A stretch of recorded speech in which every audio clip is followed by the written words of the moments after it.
Galw'r aelodau. I call the members to order, and the first item is questions to the First Minister, and the first question from Lee Waters. Following your recent trip to the United States of America, what plans does the First Minister have to engage further the Welsh diaspora? Well, our diaspora communities play an important role in promoting Wales overseas. When travelling abroad, I do regularly meet people with a Welsh heritage who contribute greatly, of course, to their adopted countries. I can say to the member, when I was in the US, I met with technology leaders in a meeting arranged by somebody who I was actually in school with. It was that close a relationship. And also with many others who work in the US cities and in Canada, who are very keen to work with the Welsh Government to promote Wales as a tourist destination and, of course, as a place to invest. Thank you. I was pleased to hear that you met tech leaders in New York, including amongst them Welsh expats who are now leading international tech firms. Tapping into the expertise and the passion of diaspora communities has been shown to be an important economic development tool. I was pleased by yesterday's announcement that you have commissioned an academic-led review into digital innovation, but it's not due to report until a year's time, and that's a long time given the pace at which artificial intelligence is developing. So what will you do in the meantime to make sure we take practical action to put Wales on the front foot? And how will the Welsh Government engage with diaspora groups to help us deal with the challenges and opportunities presented by developments in artificial intelligence? Well, it's right to say that the world of the digital world moves very, very quickly. We can see that. But, of course, the review has to look at all the issues that we will face in the future. It will be led by Professor Phil Brown, who is the Distinguished Research Professor at Cardiff University School of Social Sciences. We want to develop, of course, the availability of good quality jobs for everyone and to make sure we have the skills we need not just for now, but for the future. And it is important that we work with our diaspora communities, many of whom, I met them when I was in the US, have links into hotbeds of digitisation such as Silicon Valley, to make sure that we are aware of what is coming in the future and what type of skills our people will need. And Review will need to do that as part of the plan we're developing to make sure that people have those skills. Susie Davis. Diolch, Llywydd. First Minister, yesterday students took part in a University of Wales Trinity St David's Tourism and Hospitality Conference here in the Senate, sponsored by my colleague Mike Hedges. And one of the excellent speakers at that was Samantha Birdsell, who'd left Wales after university, worked for 20 years in tourism and hospitality, including 11 years in the US, and that she's now back in the UK working for Marriott Hotels. She's one of the examples of a high flyer, high achiever who's been away and come back. And she's working in one of our main key sectors for economic development. How can we actively seek other high achievers from Wales to come back? And what can you as a Welsh Government offer them to do that? Well, we have, in conjunction with the private sector, part-funded a diaspora feasibility study that includes 3 key focus areas. Firstly, researching how other countries engage with their diasporas. Secondly, identifying and engaging with Wales's 50 most influential diaspora to determine their capacity and propensity to contribute to the shaping of a Welsh diaspora initiative, and then, of course, to determine the potential benefits to Wales of establishing its own diaspora organisation. Now, Global Welsh, which is a private sector partnership, has been established as a community interest company to develop a diaspora for Wales to support jobs and growth. It's at an early stage of its development, and of course it's looking to draw in further private sector investment. Now, by moving forward in that way, we can seek to find out where people are, first of all, and then make sure that their skills can be utilised on Wales's behalf in the future, whether they remain in the countries where they are currently living in, or whether they bring their skills back to Wales.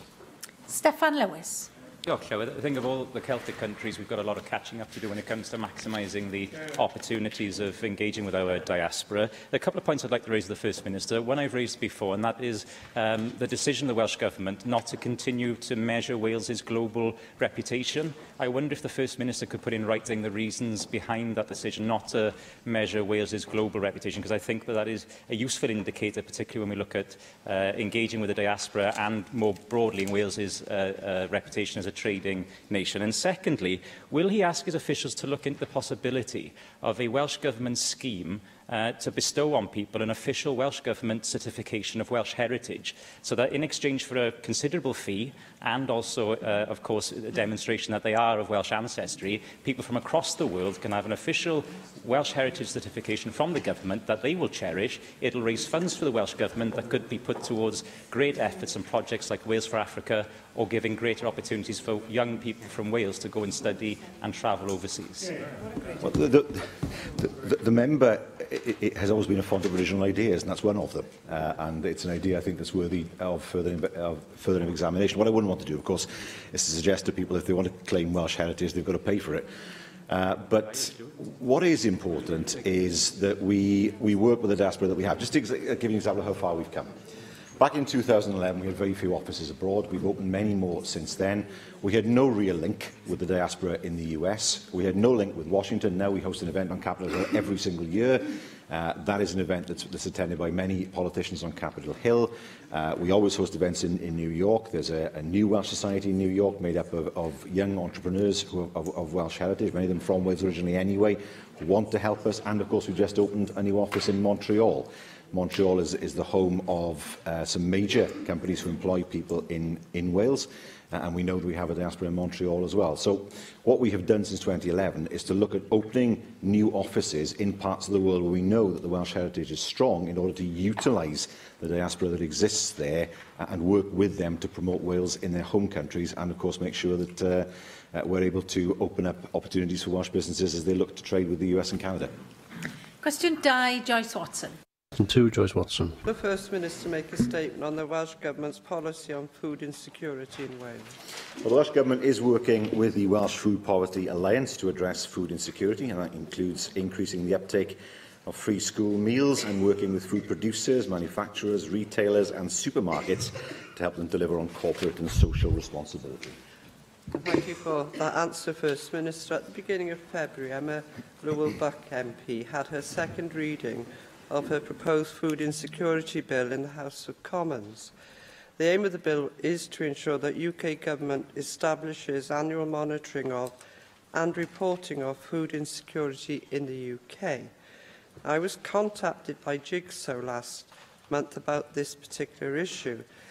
They are a charity that do excellent work in this field, and they state that there are 2 existing survey tools that have been validated and could be introduced inexpensively to measure food insecurity.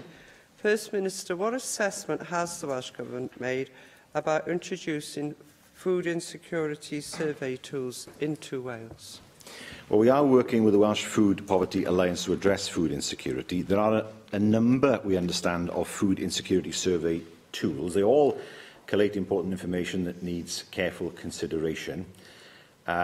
I note, for example, the recent End Hunger UK survey highlighted that a third of the UK's poorest households are skipping meals because they can't afford to put food on the table, with austerity and rising food prices driving hidden hunger. We know, of course, the situation with universal credit.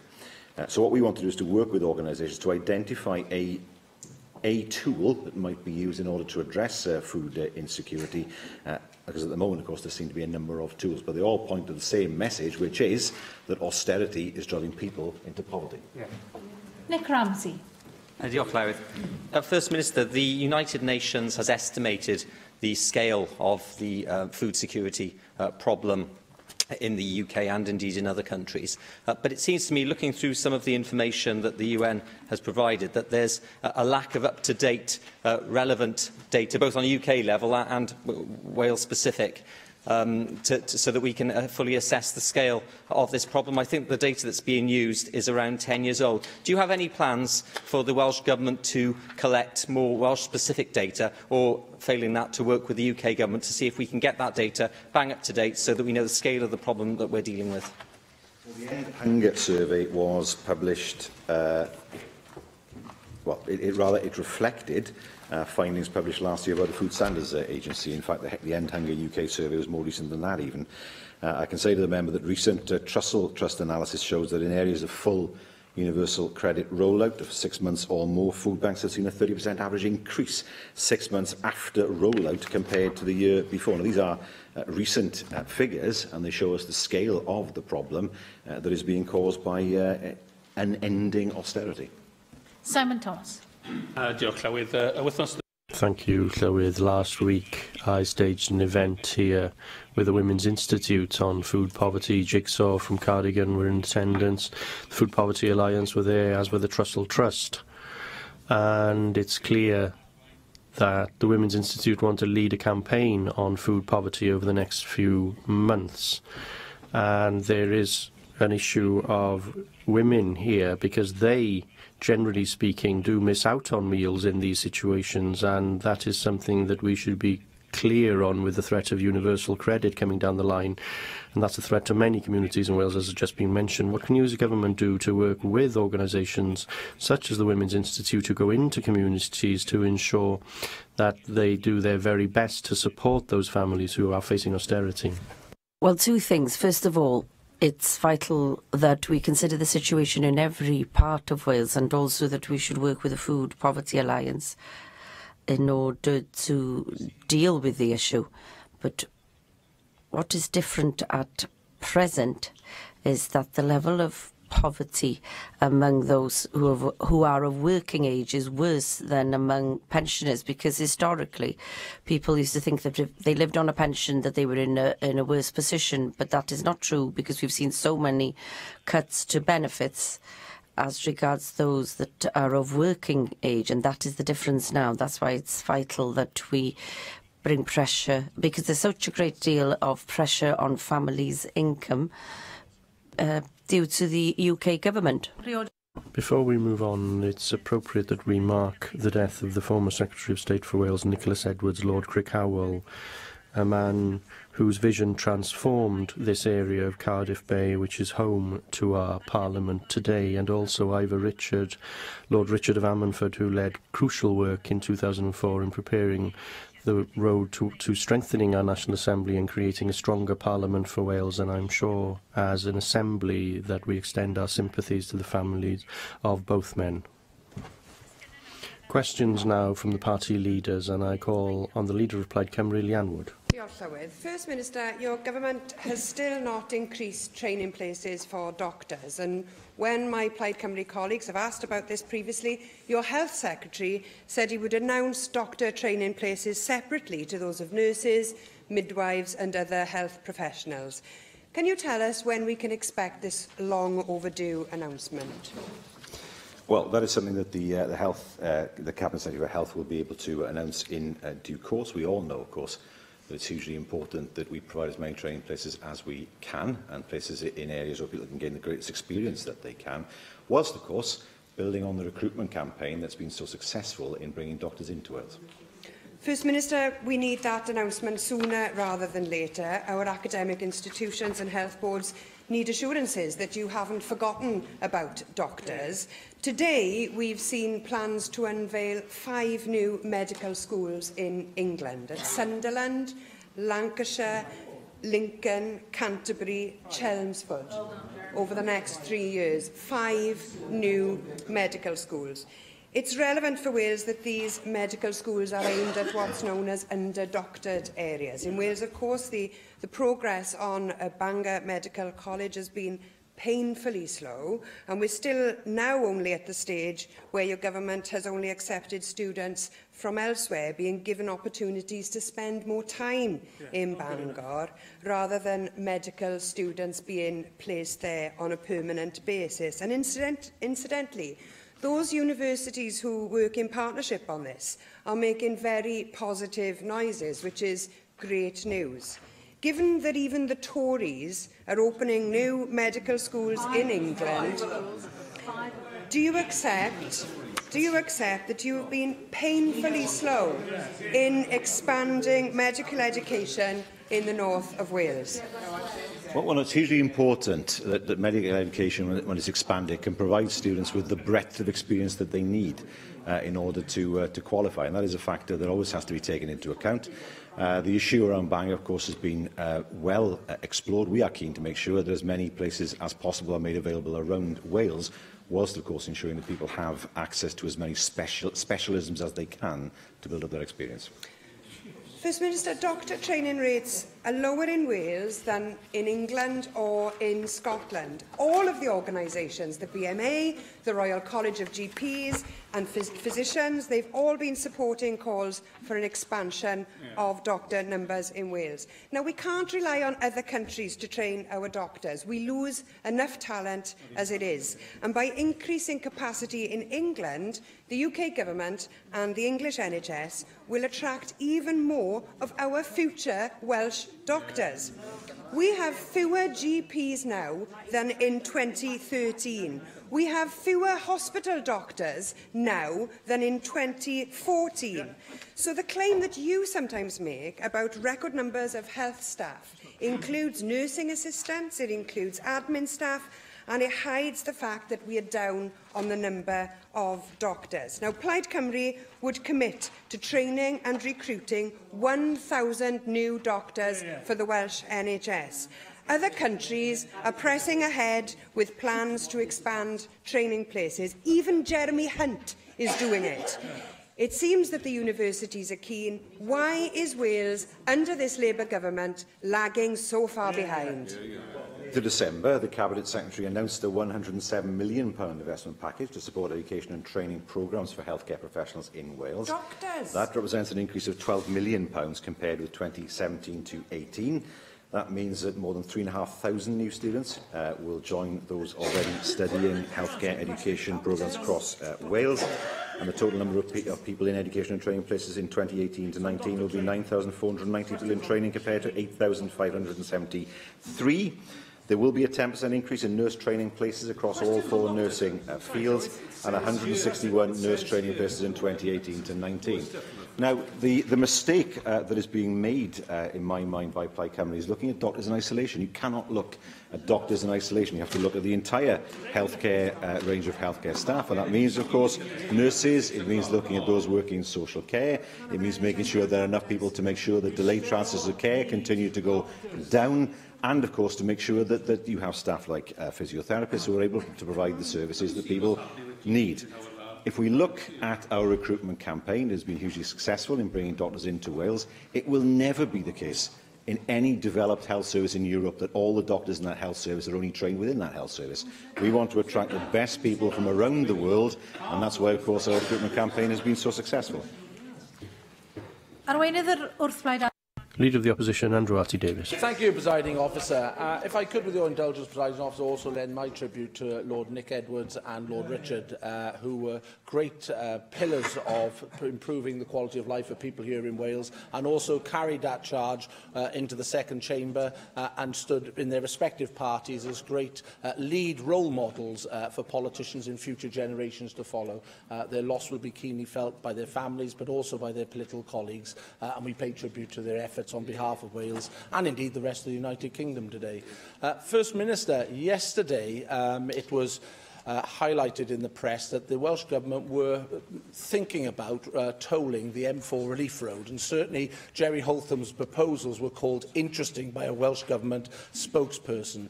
If the M4 Relief Road does go ahead, is the Welsh Government actively considering tolling that piece of road? No. So there's been no consideration at all around tolling of the M4 Relief Road, and your colleague on the backbenches there, Mick Antonov from Pontypridd, highlighted only 2 weeks ago that the metro system is very much like the Loch Ness Monster here now for many people. But the point he was making was that routes have been lost because of the cost of the M4 Relief Road and also the rising cost of the metro system. If tolling is not being considered for the M4 Relief Road, how is the Welsh Government looking to balance the budget for these 2 vital infrastructure projects here in South East Wales, and indeed other infrastructure projects across Wales, because the 2 of them on the balance sheet just do not seem to stack up? No, they come from two different pots. First of all, with regard to the M4 relief road, that was money that we intend to borrow. When it comes to the Metro, that comes from other sources in terms of our own budgets, in terms of looking at the city deal for funding. They are not in competition for the same resources. And just to re-emphasise, we are not looking to impose a toll on the M4. I'm grateful for the clarity on the tolling, but again, you can't seem to have the two projects here in because the two projects are so massive in their capital expenditure. We know the M4 relief road at the moment, by your own estimates of the public inquiry, will be costing £1.4 billion and rising, I might add. The Metro system is £700 million at the current estimates. Most people, as I said, would not be able to make those sums stack up. So can you give us some clarity and certainty that you do have access to that money to build both projects, and other projects in other parts of Wales will not have to be curtailed because your capital budget will be spent or exhausted on both those projects? One of the reasons why we couldn't proceed, or the main reason why we couldn't proceed with the M4 relief road in the years gone by, is because we could not pay for it out of our existing roads budget. We needed to have borrowing powers in order to pay for a road project of that magnitude. So that is paid for from a separate pot to the roads budget. If we look at so it's not in competition with any other roads project in terms of funding. When it comes to the Metro, that is being funded in a different way, looking at our own budgets, looking at the city deal budgets, to take forward that project. What I can assure members is that the Metro and the M4 are not in competition for the same funding. They come from two different pots. Leader of the UKIP group, Neil Hamilton. As I was on my way to Cardiff yesterday, I was listening to the car radio and The World at One was on. And with some incredulity, I heard that the Welsh Government was consulting school children ages between the ages of 7 and 11 for their views on Brexit. Perhaps it shows the level of maturity of the Welsh Government on this issue. Was going to take their opinions into account in formulating policy. I can't believe that this is true, even though I read it subsequently on the BBC website. Amongst those whom I heard on that programme was a 9-year-old who said that she thought leaving the EU was a bad idea because one of my friends says she wants to be a singer, and if I want to go around the world to see different music, she won't be able to because we've left breakfast. I think she must be a fan of the Leader of the Opposition, his speech at the Conservative Party conference last year. Surely the First Minister must agree that this is an exercise in total fatuity. Does he have to use a 9-year-old to fight his battles? Are things that bad in UKIP now that he has to criticise the view of a 9-year-old? I can tell you that view is more coherent than many of the views I heard from people in his own party in the course of the referendum. He seemed to complain that the news item was a mawkish puff piece, playing on the, and I quote, playing on the emotions of the listener in order to support the Remainer narrative that the nasty Brexiteers are stopping our children from being able to play with their friends from abroad. Now, if that is the level of political debate that the Leader of UKIP comes up with, then give me the 9-year-old any day. Well, actually, that particular reference. I'm sorry, sir. Actually, that particular reference referred to an 11-year-old's comment, also broadcast yesterday, where she said that if we were to leave, a lot of people who have friends in Europe might not be able to get in. I'm aware that people can come into the country who may not always do good things, and they can do bad things. But on the other hand, they do have relatives and friends. It's better to see them in real life than Skyping all the time and stuff. Well, it's not I who's bringing young children into the political debate. It's the politicisation of children, which is the exercise which the Welsh Government is engaged on. And is it not inappropriate to politicise children in this way in order to pursue the government's own political agendas? How does the leader of UKIP think that the parents of those children think of him now? What they will see is a politician in this chamber belittling the views of their children for his own political purposes. Now, I don't know whether he is deliberately trying to alienate parents from voting for his party, but he's done an excellent job so far. It's not to belittle the views of children at all, but the level of maturity which is displayed in those comments, of course, reflects their age. Perhaps even the First Minister at that age was similarly immature. I don't know. But children of 7 to 11, of course, are not yet mature, and their opinions reflect that. Even though we all mature, and then our opinions are worthy of being listened to, as serious comments in political debate, I find it absolutely extraordinary that the Welsh Government is now proposing to take them seriously. We know that teachers. We know that political education in schools is important, but it's also important that there should be balance, and children should be taught to be critical. Given that the Times Educational Supplement in 2016 did an opinion poll of teachers which showed that 88% of them were pro-Remain, and of 75% of teachers, 88% of university lecturers are pro-Remain. Isn't there a danger that even subconsciously, if political topics of a controversial nature are taught in the classroom, that balance is likely to be lost? So let's see how many votes the Leader of UKIP has managed to lose. The votes of teachers, the votes of parents, the votes of governors, the votes of grandparents, all because he has chosen today, for reasons that go beyond me, to criticise the maturity of 9 and 11-year-olds. We have spent our time in this chamber, in all parties in fairness, talking about giving children a voice. Now he's saying, and David Melling, I heard him say it, and I think the comment is opposite, children should be seen and not heard, which is exactly what the Leader of UKIP is saying. Perhaps he may want to reflect on the fact that in managing to upset many thousands of people across Wales, that actually children do actually deserve a voice. Question 3, Julie Morgan. I wonder what the children in the gallery think of Neil Hamilton's comments. What further support can the Welsh Government give to higher education in Wales? Well, the support we're providing to the sector, together with the reforms we've introduced in response to the Diamond Review, will create a more sustainable higher education sector in Wales and provide the most generous student support package in the UK. First Minister, I wanted to raise the issue of the UCU strike. I know that talks are now ongoing about the validity of the figure that has been given for the pension deficit of 6.1 billion, and Universities UK has agreed an independent expert panel to review it. However, more strike action is still on the table, with potential disruption to exams, but nevertheless the strikers have the support of the students, of some of the Vice-Chancellors and of many of us politicians. So I just want to ask the First Minister, what help could the Welsh Government give to reach a satisfactory conclusion of their strike? Well, this is a strike in a devolved sector, but over a non-devolved issue. There are two things, however, that it's important for us to say. First of all, I think it is important that there's an independent valuation, so that there can be confidence in that valuation. And secondly, as a government, we stand ready to facilitate any discussions in order to get to a conclusion. Darren Miller. First Minister, one group of young people who often miss out on a university education are those from Gypsy, Roma and traveller backgrounds, and you'll know that part of the reason for that is their poor performance at GCSEs compared to their peers. They get 30% lower in terms of the individuals who actually pass 5 or more GCSEs at grades A star to C.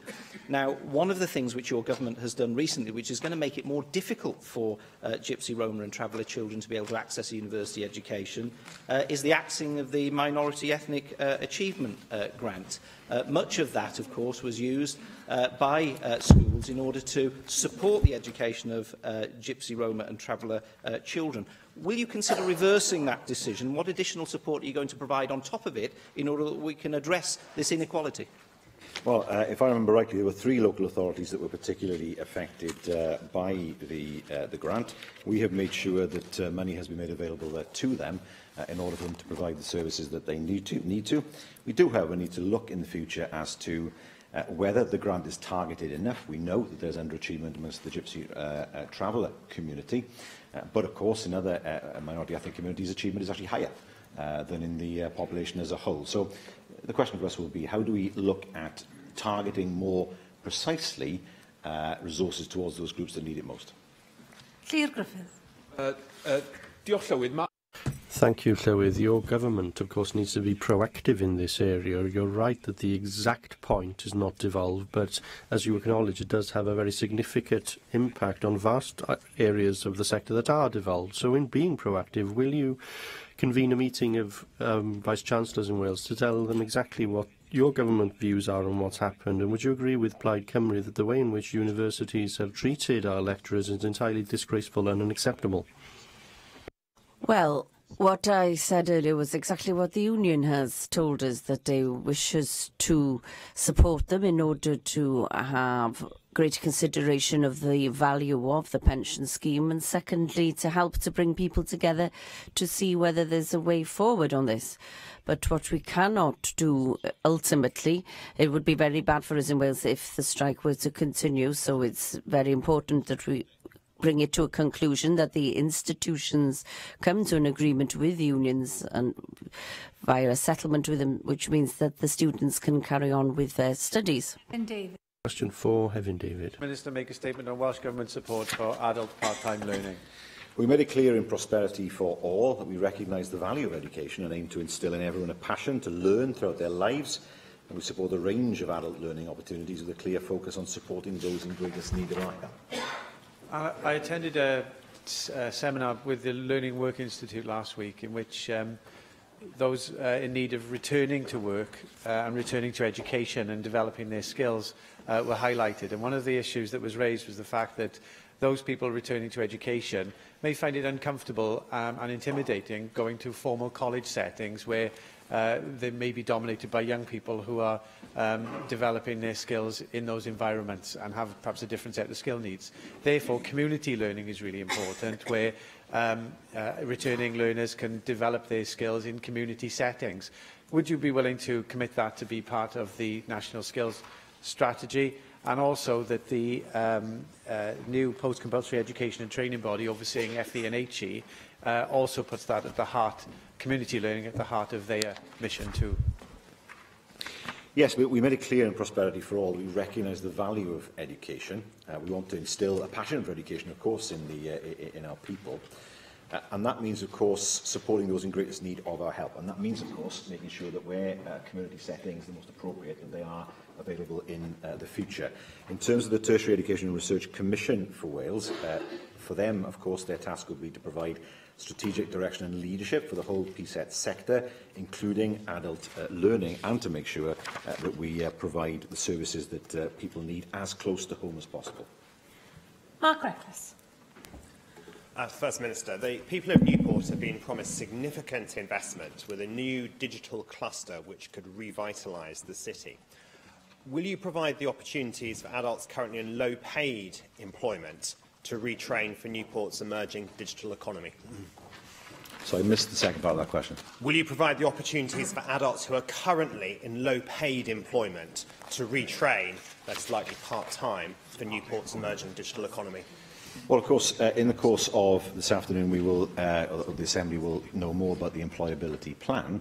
And, of course, raising people's skills and, therefore, their ability to move into better-paid jobs is an important part of that. Griffith. With population, we have rising retirement age, and, of course, there are future job losses looming through automation, and the older generation will need to adapt and learn new skills in a way maybe that hasn't been the case in the past. Now, the Welsh Government will therefore need to provide more support for those people at these key transition points. So can I ask, how will adult community learning fit into your employability plan so that we can ensure that all adults have the access they'll increasingly need in years to come to lifelong learning? Well, we will shortly be consulting on the future funding and delivery structure of adult learning in Wales. We want to look at the current inequity, is the word I think I would use for it, of learning opportunities across Wales. Our vision for adult learning has to be one which focuses on tackling poverty, to make sure that not only people have the skills, of course, to access the workplace, but they have the opportunity, as the member rightly says, to learn throughout their lives. The world is a fast-changing place and is getting even faster, as the member for Llanelli and others have already said. So that consultation will be an important part of the direction that we take in terms of providing the right level of adult learning, remembering, of course, the amount of money that we've had cut from our budget since 2010. Question 5, Mohammed. Question 5, Mohammed Ashkar. Presiding officer, First Minister, what is the Welsh Government doing to improve waiting time for hospital outpatient appointment in Wales, please? Well, the Welsh NHS has shown annual improvement in waiting time since August 2015. There was £50 million of additional expenditure in 2017 to 18, and ministerial scrutiny will, of course, make sure that that progress continues in the future, and that we maintain the focus on improving the outlook when it comes to referral to treatment times, and also in terms of referral to treatment times, and of course all the other targets that we have in the NHS. Thank you for the reply, First Minister. One way to reduce the hospital waiting times to tackle the problem of missed outpatient appointments. Last year, there were nearly 300,000 missed appointments at the cost of an NHS for more than £36 million, which is a pretty staggering figure. What action is the Welsh Government taking to reduce the number of missed outpatient hospital appointments, to reduce waiting times and release more money for frontline services in Wales, please? Well, it's a matter for the health boards. What I have noticed, however, is that certainly some health boards send out appointment letters which emphasise the cost of a missed appointment. I think that's important that people understand that. And they also emphasise that if people don't turn up at an appointment, they may end up back further down the waiting list. That is the stick. The carrot is making it as easy as possible for people to contact the department in which they have the appointment.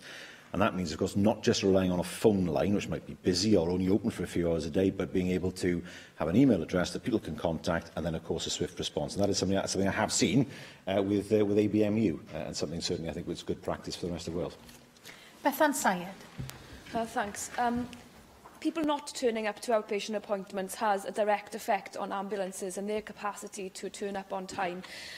Just in the last few hours, I've had a story from a constituent whereby they contacted the ambulance service at 10 o'clock one evening in Maesteg. It was categorised as a red risk of a heart attack because of the stress on that constituent who has already had various illnesses, but still no ambulance arrived after multiple follow-up calls.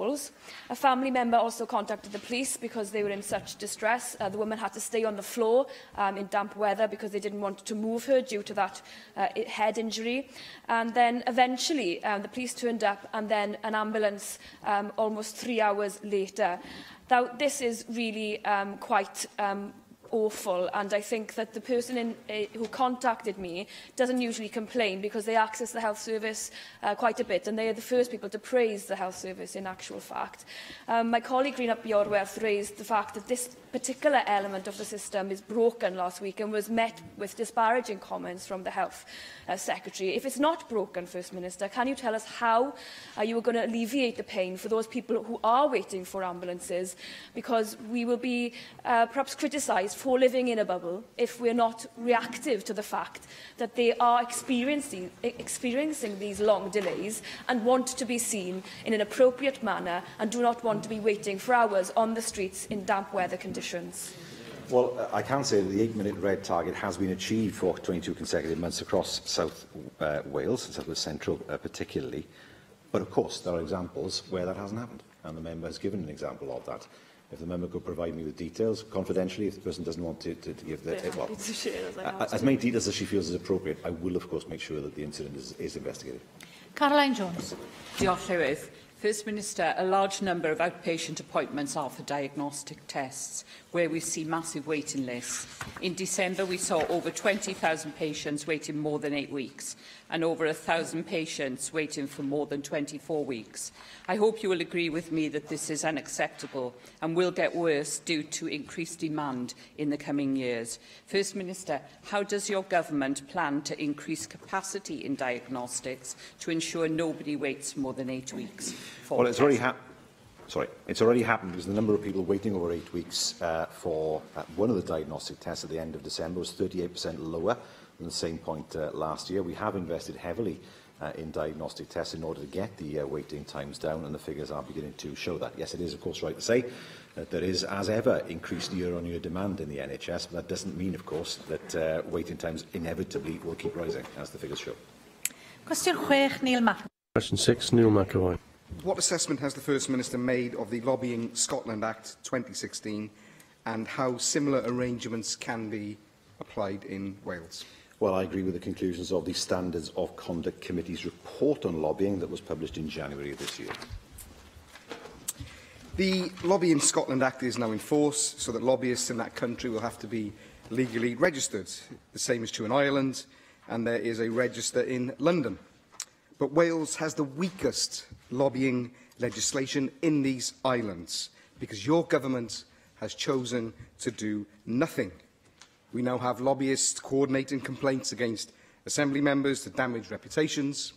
Media in London have alleged that lobbyists in Cardiff were involved in the complaints that led to Carl Sargent being sacked. The leader of the opposition has claimed that lobbyists leaked Carl Sargent's sacking before he even knew about it. Even Ofcom, a competition regulator, had to terminate a contract with Deryn, a Welsh lobbying firm, after it admitted breaking the rules.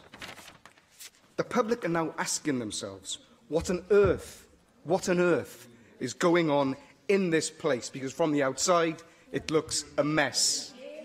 Will you now accept that there is a problem with lobbyists here and move quickly to introduce legislation that will legally register them so we all know who they are and we all know what they're up to? Well, none of what the member said has any basis in fact at all, but it's a matter for him to talk about whatever he wants to in this chamber. I wouldn't advise him to decide it outside this chamber by any stretch of the imagination. But it's not a matter for government to introduce legislation. It's a matter for the Assembly itself. And let's remind ourselves that the Standards of Conduct Committee conducted an inquiry to consider whether the arrangements for transparency around lobbying were fit for purpose and appropriate to the Assembly. It reported back with 5 recommendations that didn't include the establishment of a lobbying register at the present time, and that is a matter for the committee itself. It's not right for government to introduce legislation such as this. It's a matter for the Assembly corporately to consider it, as it has done for the Standards of Conduct Committee. Paul Davies. First Minister, you have made reference to the Standards of Conduct Committee's inquiry. Now, the committee stated clearly, and I quote here, that they believed strongly that Assembly members should be treated equitably with members of the government. So the committee is recommending that any future changes for Assembly members should also be relevant and be applied to ministers and the Ministerial Code, and this will be considered as part of the work of the committee in the future. So do you agree with the view of the committee in relation to the Ministerial Code, namely that any future changes which apply to Assembly members should also apply to members of the government? And if so, how will you as a government go about ensuring that that does actually occur? Well, 2 things. First of all, the committee itself can't change the Ministerial Code, but if there is any change in the position of members, then that is a situation that I would have to consider, namely how the code should change too. First Minister, with the new tax raising powers just days away and the additional powers this place is set to gain post-Brexit, surely it's time to bring in lobbying reform to ensure our democracy is as open and transparent as possible. Do you agree that this Assembly must act on lobbying reform now to help strengthen public trust in us and how we operate? Well, I'd argue that the Assembly's already done that. The Standards of Conduct Committee has done that, and it has also said, of course, that it will keep a watching brief on the operation of the Scottish model and review the situation in 2020 with a view to setting out a firm proposal for the 6th Assembly. I do think it's hugely important when it comes to the way members conduct themselves, that is a matter of the whole Assembly and not just the government. Question 7. Question 7, Neil Hamilton. Will the First Minister make a statement on upgrades to the road networks in Mid and West Wales? Well, we are continuing to invest in transport infrastructure in Mid and West Wales, as set out in the National Transport Finance Plan. We're also addressing pinch points on the trunk road network through a dedicated programme. Good. I thank the First Minister for that reply. I'm sure he'd agree with me that upgrades are very welcome. but that they can sometimes cause disruption and economic costs, and it's important, therefore, that they should be completed as quickly as possible. At the moment, there's a re-signalling project on the A477 to Pembroke Dock at its junction with the A4139. This is designated as a major European network road. It is, of course, the main route to the Irish ferry at Pembroke Dock and also the main route from Pembroke to the Cleddau Bridge.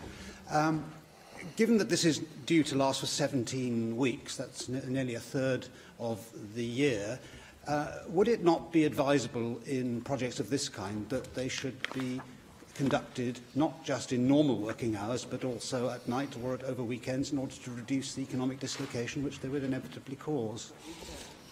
Well, I mean, it doesn't work, of course, at night because the ferry leaves at about 2:30, 3:45 in the morning. So in terms of the ferry, no, yes, it is sad that I know that, but the ferries leave around about 2:30 in the morning, around about 2:30 in the afternoon. So it doesn't work in terms of working at night when it comes to ferry traffic. Now, just to remind members, these works provide a safer route for pedestrians by introducing traffic signals at the junction between Ferry Lane and the A477. It's essential to improve safety. It is supported by Pembrokeshire County Council. It is currently due for completion in May of this year. Now, whilst every attempt is made to minimise disruption, inevitably there will be some disruption, but of course when the work is completed it will ensure that safety is enhanced. Question 8, Lynn Eagle. Question 8, Lynn Eagle. Minister, how the Welsh Government is working to improve child health? Well, we are working to improve child health through a range of plans and actions, and our programme for government includes implementation of our Healthy Child Wales programme, a universal health programme for all families with children up to the age of 7. Thank you, First Minister. One of the biggest health challenges children face in Wales is that of childhood obesity, where Wales has some of the worst rates in the UK and indeed in Western Europe. So it's absolutely vital that we start to tackle that issue. Now, it's come to my attention that over the next 3 years, Wales will receive £57 million as a result of the soft drinks industry levy that is being introduced next month. And in other parts of the UK, that funding is going to be directed to initiatives to tackle obesity and improve activity in children. You'll be aware that the Assembly's Health Committee has undertaken an inquiry into physical activity of children, and I know that the Welsh Government is working up an obesity strategy which is unlikely to be cost neutral.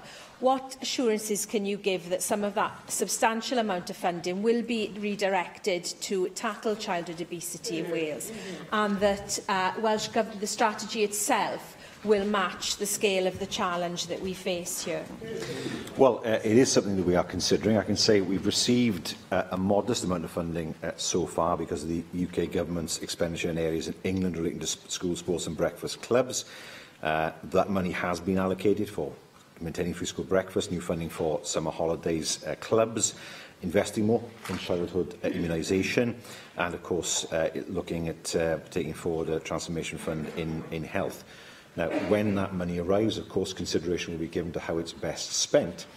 But I do recognise, of course, that we have an issue that is not unique to Wales, but is something that we face in Wales, namely childhood obesity, where extra resources would certainly be useful in terms of addressing that. Ac yn ola, question 9. And finally, question 9, Angela Burns. Good afternoon, First Minister. Will you provide details of the allocation of funding for education in Wales?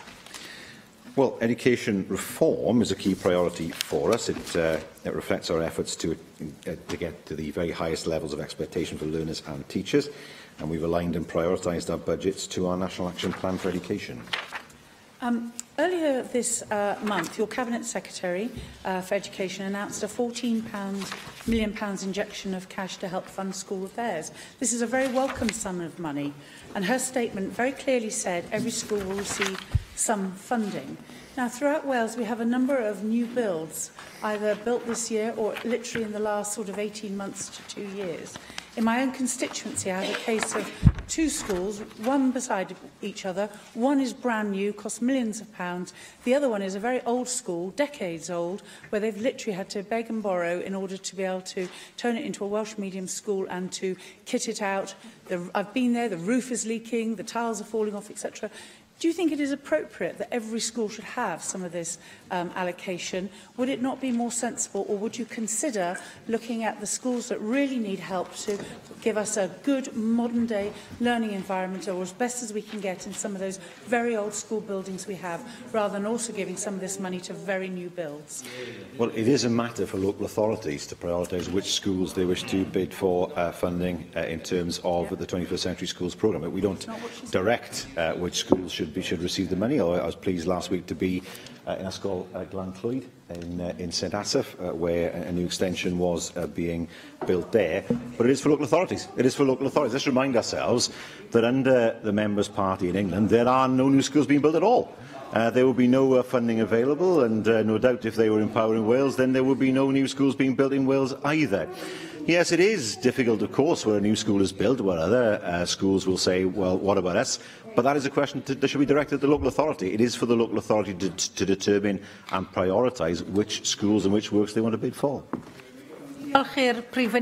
Thank you, First Minister. The next item is the business statement and announcement, and I call on the Leader of the House, Julie James. Diolch Llywyd. There are a few changes to make to this week's business. Statements on local government and on a consultation on the draft legislation Wales Bill have been added to today's agenda. And additionally, the Business Committee has decided to postpone the debate led by UKIP until after the Easter recess. Business for the next 3 weeks is shown on the business statement and announcement found among the meeting papers, which are available to members electronically. Davis. Officer, a Leader of the House, irrespective of the exchanges in First Minister's questions around the consultation that the government is going to undertake between 7 and 11-year-old children around their thoughts on Brexit, I'd be very grateful to understand how, if we could have a statement from the Minister who's responsible, how the Welsh Government are going to undertake this survey and interaction with young people. I appreciate this is the issue of the day for many people. It is also a very political issue, and I might be mistaken, but I don't think that this type of exercise on such a political issue has been undertaken by the Welsh Government before amongst such a cohort of children in our schools. It is important that young people's voices are heard, but it is also important to understand how the Welsh Government will initiate the consultation, will work with schools to make sure that there is no, and I'm not suggesting for a minute that this might be the case, but that there is no creep of politicisation in the process. And without any statement coming forward from the Minister, and I can hear grumbling from the benches, but it's a legitimate point to make, because if this consultation is going to be undertaken, as the Government have indicated, other than the press comment, there has been no statement or indication from the Minister exactly the length of time the consultation would take, the type of interaction with young people that might be undertaken, what sort of forums will be engaged with, and I think that's a pretty relevant piece of information that members should have access to should parents raise concerns over this consultation or indeed want to interact with the consultation. And so I'd be grateful if we could have a statement from the relevant Minister to indicate exactly how this consultation will be undertaken and in particular what safeguards will be put in place. Yes, well, I'm very much of the opinion that children should be both heard and seen and should take an active role, as is appropriate for them, in any of the big issues of the day that affect their future. And obviously that has to be an appropriate interaction with them, but those youngsters in our schools at the moment are the ones who will most be impacted by the decisions that we make, as obviously they'll be on the planet longer than those of us who are a bit longer in the tooth. So I think it's an appropriate thing to do. I think it's important that the children are appropriately done. The Minister, I know, is intending to say something about that consultation shortly, but I'll make sure that he does so appropriately. And if that's not very imminent, then I'll make sure that he writes to all members accordingly. Simon Thomas. Can I draw the Leader of the House attention to the fact that today we established a cross-party group on gambling in the Assembly, and ask her to consider a government debate on gambling. We've just had the Gambling Commission proposals around fixed odds betting terminals, which surprised many of us who expected the upper limit to be much lower than the £30 that has been proposed. It surprised the market as well, because the betting companies' stocks and shares immediately went up. They were obviously expecting much more rigorous regulation than we've got. The latest survey of problem gambling in Wales has identified that 4.5% of Welsh males have what could be considered to be problems with gambling. Now, that's a figure that will grow. It's been identified as a Chief Medical Officer as a public health issue for Wales. So I think a debate, we've had a backbench debate, but I think a government debate on gambling would be apposite. In that debate, I would like to understand exactly what powers the government is likely to get over devolution. It was pitched as devolution of powers to stop the proliferation of fixed odds betting terminals, but I think it only relates to a certain sum of money. I think £10 is the stake that's been mentioned. Clearly, if the Gambling Commission then changed the stake level, then the devolution settlement looks a bit strange. We've pitched it at one sum, and the Gambling Commission can change the sum. So it doesn't look like a very good devolution settlement to me, but it would be good to understand what the government intends to do with these powers, and also the relationship of the Welsh Government to the Gambling Commission itself. Now, I've had interactions with many UK bodies over the years who, over the last 5 years in particular, have made more of an effort to involve and talk to Assembly members and to realise that they represent Wales when they represent the UK or England or Wales. And the Gambling Commission is a UK body which is supposed to have interaction with Wales, but I'm not aware, certainly hasn't talked to Assembly members, and I think it would be interesting to know what relationship the government has. Can the government nominate a member of the Gambling Commission itself, for example, or does it have any formal relationship like that? So I think a debate on gambling would be really interesting for members, but I think also very pertinent to the acquisition of the new powers and to consider how we might use them. The second thing I'd like to ask for is a simple statement, if we may. We've had the Brexit agreement announced yesterday between David Davis and Michel Barnier. We've seen the details of that. I don't want to go into debate now on that. We have the bills that we're discussing as well. We've had enough of that, perhaps.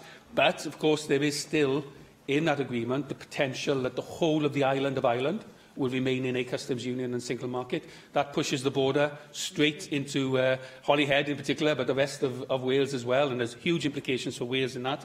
I'd just like to ask for the Welsh Government to give us a written statement, probably, setting out what the Welsh Government's interpretation and thoughts are regarding that. You know, what's the implications for us? What do we need to prepare for? I think that's just a simple factual one to know that you have considered these issues and are prepared to, if necessary, act on them with the UK Government. And finally, if I may, you'll have seen that today is revealed that the two founding members of New Directions, who have got the contract for supply teachers in Wales, have made nearly £1 million between them. You might wonder, how on earth can you make £1 million in 2 years out of supply teaching? Well, I'll tell you how. You charge £1,250 for 4.5 days for a history teacher, and then you pay the history teacher £130 a day. That's how you make £1 million out of supply teaching.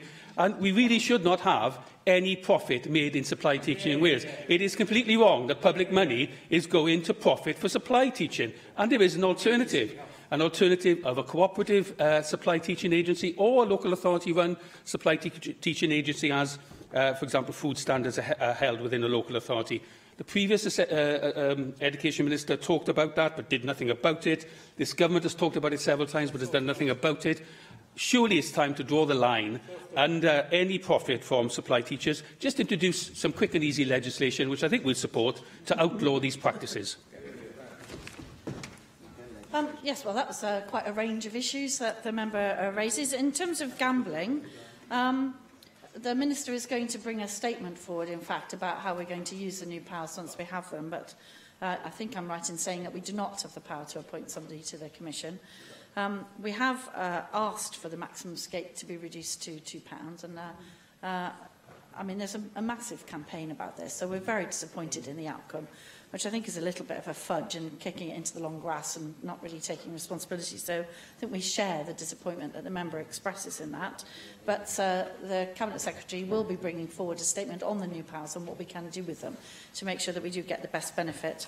The Chief Medical Officer of Wales, as the member mentioned, has previously called for the maximum stake to be reduced to £2. There's clearly you can lose an awful lot of money in a very quick amount of time on these things. It's all part of the issue around dealing with the addiction to gambling, the serious impact it has on individuals and their families.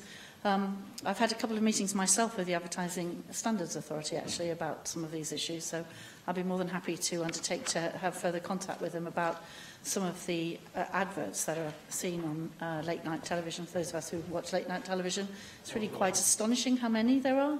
So I'm more than happy to undertake to bring that up with the Advertising Standards Authority as well.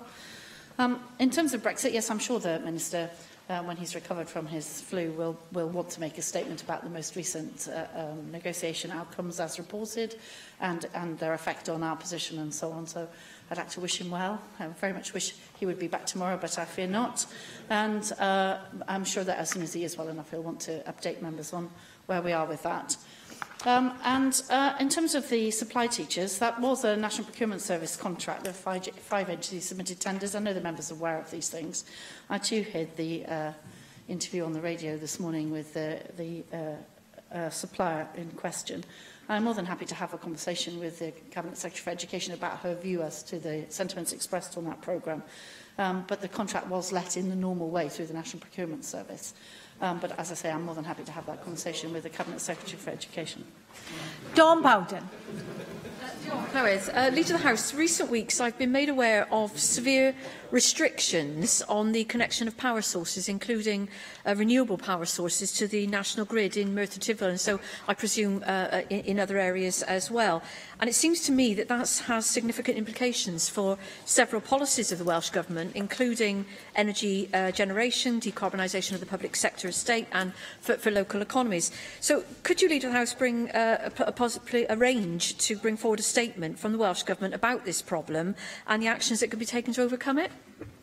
Yes, we're very much aware of the issue of grid constraints, particularly in South Wales, which are restricting the ability to deliver renewable energy projects in some areas, and it's been an ongoing issue for some time. We've raised these concerns with Western Power Distribution, who manage the distribution network in South Wales. So, though it's called the grid, it isn't, of course, a single entity. We've been assured that there are no widespread restrictions on the network, but ease and cost of connection to the network very much depends on a number of factors like the size of the connection, where the site is, what other generation demand is already connected to the network, what the capacity already is, and it's a very complex web to negotiate. So because of that, we're convening a group to work with us on solutions to the challenges inherent in developing a grid suitable to support our future energy systems. And then we'll be able to, as a result of convening that group, develop options to get us to address Wales's grid infrastructure issues very much live. And I'm sure the Cabinet Secretary, once that group has been convened, will want to update the Senedd as to how it's going and its future work progress. Diolch, Llywydd. Two matters, if I may, Leader of the House. The first is that it's a good 6 weeks now until since the closure of the consultation around the location of the new trauma centre for South Wales. I know that members worked very hard to get people to contribute to that consultation. And there's a very strong opinion, as you probably know, in favour of Morriston Hospital being the location for those services, of course being the better access for West Wales and South West Powers. It's such an important service. I'm wondering if you might have an update from the Health Secretary as soon as possible after the Easter recess. And then, secondly, I wonder if I could ask you, or perhaps the Cabinet Secretary for Local Government, for either a short statement or perhaps a letter to Assembly members, confirming whether there is guidance available to local authorities about the use of disability bays during periods of civic construction.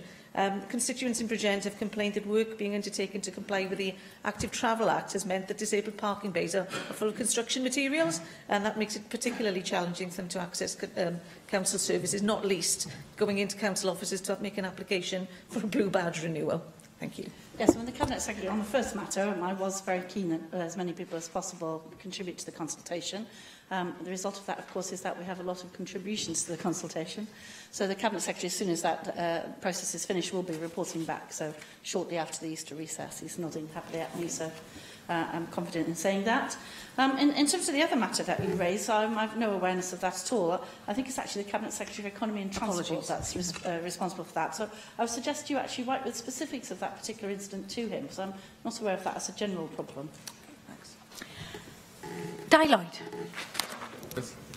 Leader of the House, can I first of all support the comments of my colleague Simon Thomas as regards the gambling debate that we would look to having following the inaugural meeting of the cross-party group on gambling today. There's very strong feelings that really we need to tackle that issue, particularly following the news coming out of Westminster as regards the betting limit of £30, which is totally unacceptable.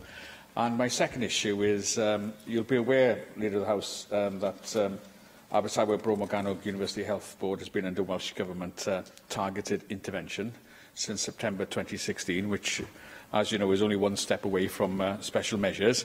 And concern existed at that time about unscheduled care, stroke and planned care, amongst other matters. Now, locally, obviously, we're aware that there have been significant operational pressures on unscheduled care, as everywhere else, over the winter, and there's been a knock-on effect on delivery of national performance targets. So, bearing all that in mind, and given the fact that it's over a year and a half have lapsed since the Welsh Government decided to provide targeted intervention in ABMU, I'd be grateful if the Cabinet Secretary for Health were to bring forward a debate with a particular focus on improvements against the targeted intervention priorities in ABMU. Thank you. Yes, well, I support the member's comments on gambling, as I indicated in response to Simon Thomas, and I'm pleased to see that the cross-party group has been convened to do that. And as I said, the Cabinet Secretary will bring forward a statement as soon as we have the powers available to us to explore what we can do with those powers. It's a very important point. In terms of the ABMU situation that the member raises, the Cabinet Secretary will be bringing forward an end-of-year statement summing up all of the issues involved in that. So we're not very far off the end of the year with regard to that. Jane Hunt. Leader of the House, will you join me in welcoming the Credit Union Payroll Deduction Scheme supported by Michael Sheen? I spoke at the launch event last week at Capital Law. Could you clarify how the Welsh Government is supporting this Wales-wide initiative which benefits employers and employees in the labour market? And could we also have a statement on the call from Ovarian Cancer Action for a Wales national clinical audit of ovarian cancer, as was highlighted to Assembly members last week when Ovarian Cancer Action came to the Assembly for an event sponsored by Hannah Blythin. Ovarian cancer is the UK's deadliest gynecological cancer. On Mother's Day, I joined hundreds of others on a walk in memory of Leslie Wilcock from Barry, who was a tireless campaigner on ovarian cancer, but sadly lost her life in 2016 as a result of ovarian cancer. And can I also pay tribute to Soraya Kelly, who joined the walk, who's supporting the Gloves Are On campaign? Yes, in terms of the credit union's payroll deduction scheme, I'm delighted to welcome the recent work, whether it's supported by famous actors or not, in fact, to boost credit union payroll deduction schemes. There has been an ongoing campaign for several years now, actually, to encourage large employers to allow payroll deduction to support the credit unions, because obviously they offer people a great way to save and borrow responsibly and to keep control of their finance, and there are real benefits for employees and employers, as Jane has pointed out, in partnering with credit unions. I really hope employers across Wales will be involved, and no doubt that having a mark to recognise employers who offer payroll schemes will help to progress this. 140 organisations across Wales have already signed up to the Credit Unions of Wales payroll partner mark, so it's a very encouraging start. The Welsh Government has encouraged credit unions to visit our offices to help increase membership and to promote a responsible attitude to savings and borrowing amongst staff.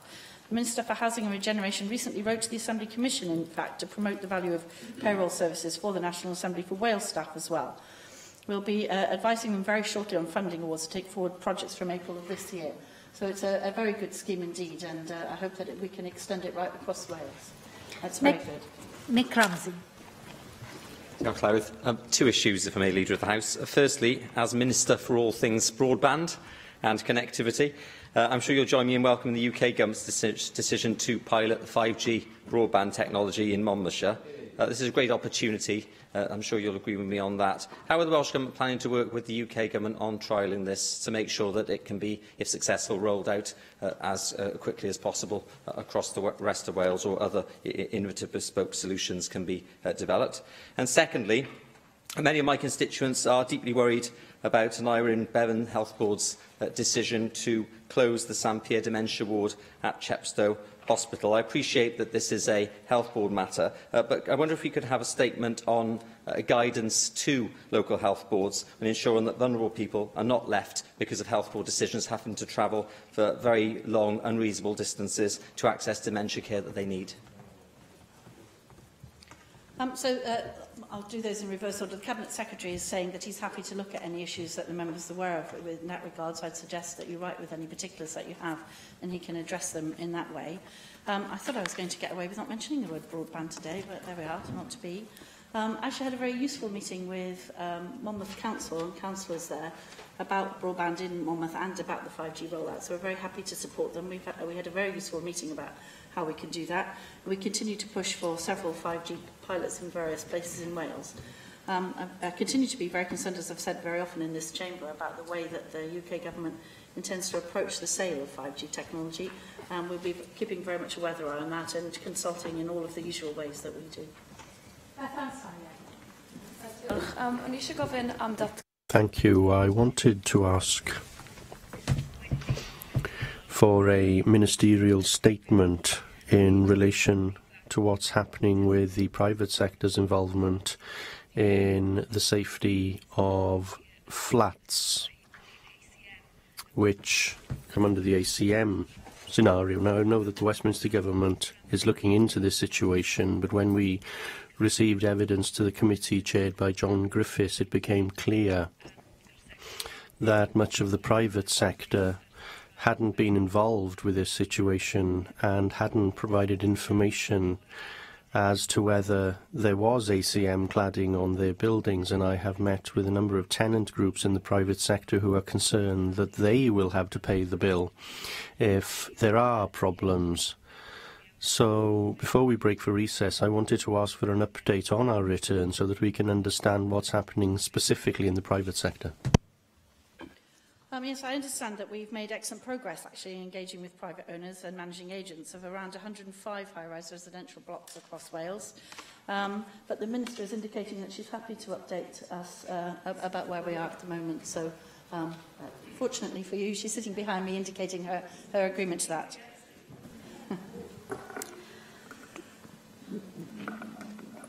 Joyce Watson.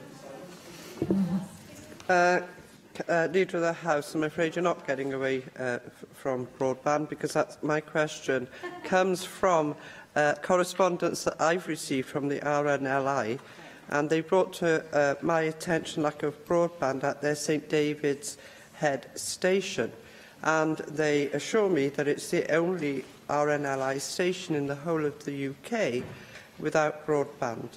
A fast, reliable service, as you can imagine, is vital to getting a lifeboat to those who need it and when they need it.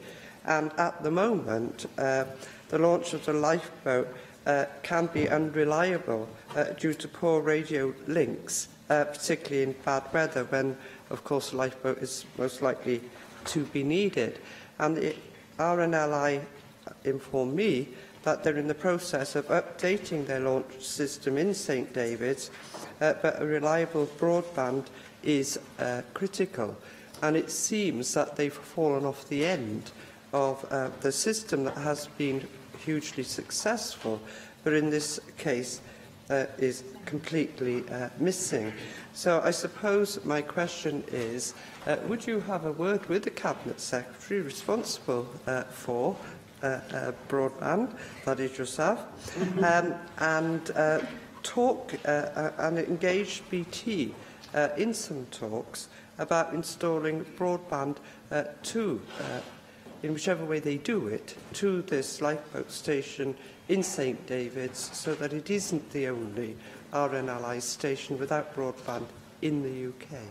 Yes, Watson makes an excellent point, and it's a very important point as well. I'm certainly going to be raising the issue with both Openreach and with my officials to see if we can sort out a solution for them as soon as possible. We have some issues in the pipeline which are commercially confidential around the new procurements, but I'm hoping to have a resolution to them this week, so hopefully we'll have some good news before the Easter recess on that point. Mohammed Ashkar. Thank you, Presiding Officer. My first question was actually asked by Mr. Nick Ramsey, and eloquently you answered. My second one is actually one of the constituents walked into my office, and one of the local body, local council, asked him to make, because his business is not doing very well, after 30 years he wants to close it down. So he went to the council, and local council said, if you shut the shop, you have to pay full rate. But if you keep the shop open, you will pay half rates. Is it the case what the Caerphilly Council is doing in the area for the rates? Could you ask your local government minister to explain why these businesses who are struggling to survive for the rates and everything, and why they're putting so knock-on effects. Whether they're in business, they have to pay half rate, but if they are not in business, they got to pay full rates of the properties. Yes, I mean, I think that's a very specific issue. That's not suitable to be addressed as a statement. I suggest you write to the Cabinet Secretary for a specific answer to that problem. Sure. Whilst we've been in the chamber, you might have seen it's been reported that emergency services have been sent to RAF Valley after a Hawk aircraft flown by the Red Arrows display team has crashed. Members may be concerned. Hopefully there haven't been injuries or fatalities, but we know 1,500 people work on the base, and there's also residential accommodation on and surrounding the base. Could the Welsh Government therefore urgently establish what we know and make a written statement to members so that we can be appraised of the circumstances? And secondly and finally, on a happier note, would you join me in congratulating Glyndŵr University, which is celebrating its first 10 years as a university? Yes, I'm aware of the incident at RAF Valley. My colleague has actually left the chamber in order to ascertain more information. I have no further information as yet. So I'm sure if more information becomes available, we will make it available to the Senedd. And yes, of course, I'm very happy to join with the member in congratulating Glyndŵr University on that anniversary. Thank you, Leader of the House. And that brings us to the statement by the Cabinet Secretary for Local Government and Public Services. And that is a statement on local government, and I call on the Cabinet Secretary to make the statement. Alan Davies. I was brought up in a house where both my parents worked in delivering local services in Tredegar. For me, local government is not simply about structures and lines on maps. For me, this debate is about people, and it is about who we are as a people. I want us to discuss and debate how we strengthen and empower communities and councils across Wales. I agree with those people who have argued that we need devolution of powers, not simply to Wales, but throughout Wales as well. I have already asked council leaders what new and additional powers they want to better deliver high-quality services and to shape the future of communities they represent. I am committed to delivering more powers to Welsh local government, and I want to give those new powers to councils which are robust and sustainable enough to use them. I hope that this will be an enriching and positive debate. All too often in the past, we have all focused solely on the challenges facing councils, whether those are financial or otherwise. I hope that we can now focus on the opportunities that we can help create for local authorities in Wales. Councils with more freedom and powers, which are bolder and more innovative, and which can deliver the best solutions for their communities and shape their futures. We all want to see more people coming into local government to serve as councillors. We need councillors old and new who reflect the diversity of our communities and are value-driven, capable and energetic, working hard to improve people's lives for the better. We also all want to see strong democratic debate and accountability rooted in the communities we serve. And that includes community and town councils, which play an important part in the delivery of strong local government. While the role of councillors and their relationship with communities they represent has changed dramatically in the last 10 years, they remain the lifeblood of local government. Communities have high expectations for public services, and councillors across Wales are making some very tough choices. I want to ensure that they have the support, recognition and reward they need and deserve for the crucial role that they play in our democracy. Presiding Officer, I simply do not believe that this vision of powerful, robust and energised local government can be built without a serious debate about local government structures. Wales needs strong, effective, empowered local authorities which can weather continued austerity and build local democratic structures fit for future generations. Our local authorities need to have the capacity and capability to develop and implement the bold new solutions demanded by the increasing challenges they face. I know local government has made some very real efforts to change, adapt and invest for the future. But I also understand that in the face of UK government cuts, there are limited options for ensuring the future sustainability of local services. There is a general acceptance that things cannot carry on as they are, and a general acknowledgement that more money, even if it were available, would not necessarily solve all of these problems.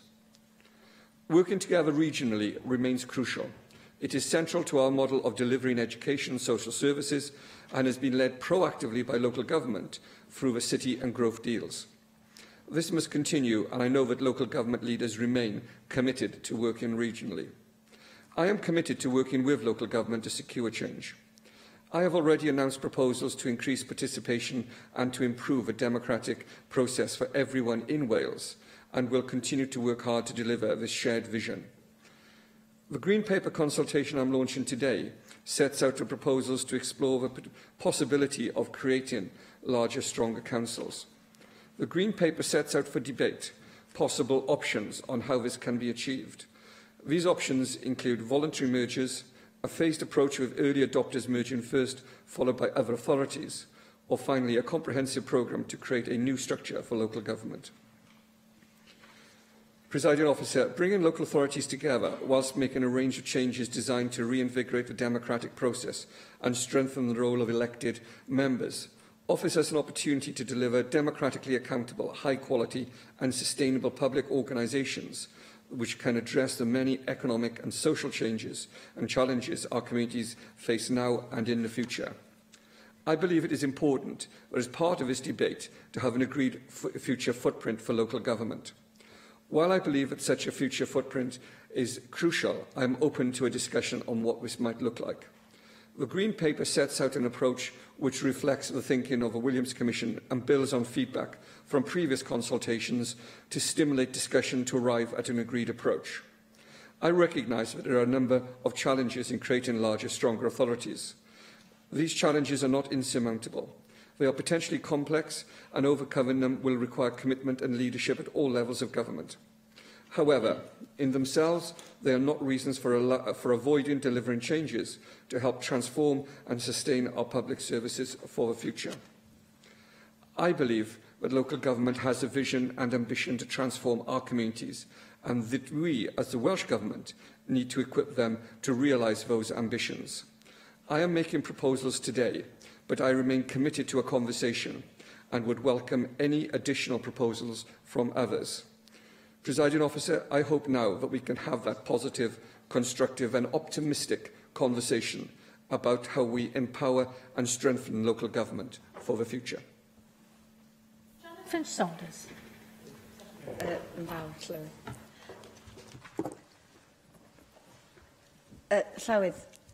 Today, we were called at 10:30 as spokespeople to meet with the Cabinet Secretary to discuss the proposals going forward. And I thank the Cabinet Secretary for that.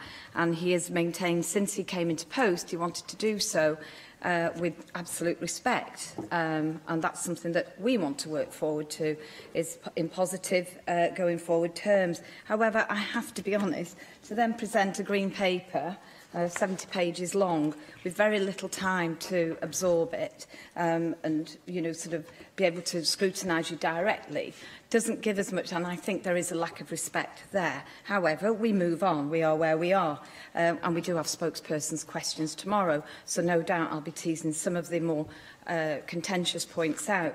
But, you know, reform in any guise, however required, can be contentious, especially given that this is yet another attempt by your government to get a grip of a failed local government system, and it's failed under a Welsh Labour government. I don't blame our hard-working staff, our officers or our elected members across all 22 authorities. The blame for 20 years of running our local government system to a point that's been described by the WLGA in we are seeing services wearing down to the point of collapse. The public are frustrated with paying council tax, yet seeing key community functions cut or closed. Indeed, it is telling that there is actually no mention in this about even improving the quality of services to local residents. No mention of the fundamental principles required with any reform of financial governance, democratic accountability and financial probity. We know the whole position currently is unsustainable and that something has to give. Again, that is what the WLGA say. The biggest area in local government where upfront savings could be made without wholesale restructuring is through joint working in back office services, and that's been raised with all the regulatory bodies and others who are interested in us delivering public services effectively across Wales. That doesn't require any change to legislation, doesn't affect democratic representation and could be initiated immediately. The back office aspects of local government are relegated to pages 41 and 42 of the Green Paper, and one very much gets the impression that it is an afterthought. That, to me, speaks many volumes in that not only has this Welsh Labour government run our health service down since devolution, but through a lack of strategic vision and leadership, we now have a very broken system of public services here in Wales. You referenced the Williams Commission in your Green Paper, highlighting some of the problems facing local government, yet it doesn't acknowledge many of the other 62 recommendations made by that Commission. This will now be the third attempt and third announcement that there is an intention by your government to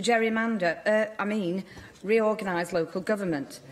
Over the past 7 years, in my role as the Welsh Conservative spokesperson on local government, this portfolio has changed hands in the Cabinet no less than 5 times, with 3 varying models of local government reform going forward. I suppose my first question to the Cabinet Secretary himself: do you believe, in all honesty, that you will even still be in post to see the actual delivery of any fundamental and positive reform moving forward? In 2016, it was also reported that your predecessor, Mark Drakeford, promised the Carmarthenshire Council leader his council would stand alone for at least 10 years, instead supporting the option of regional working.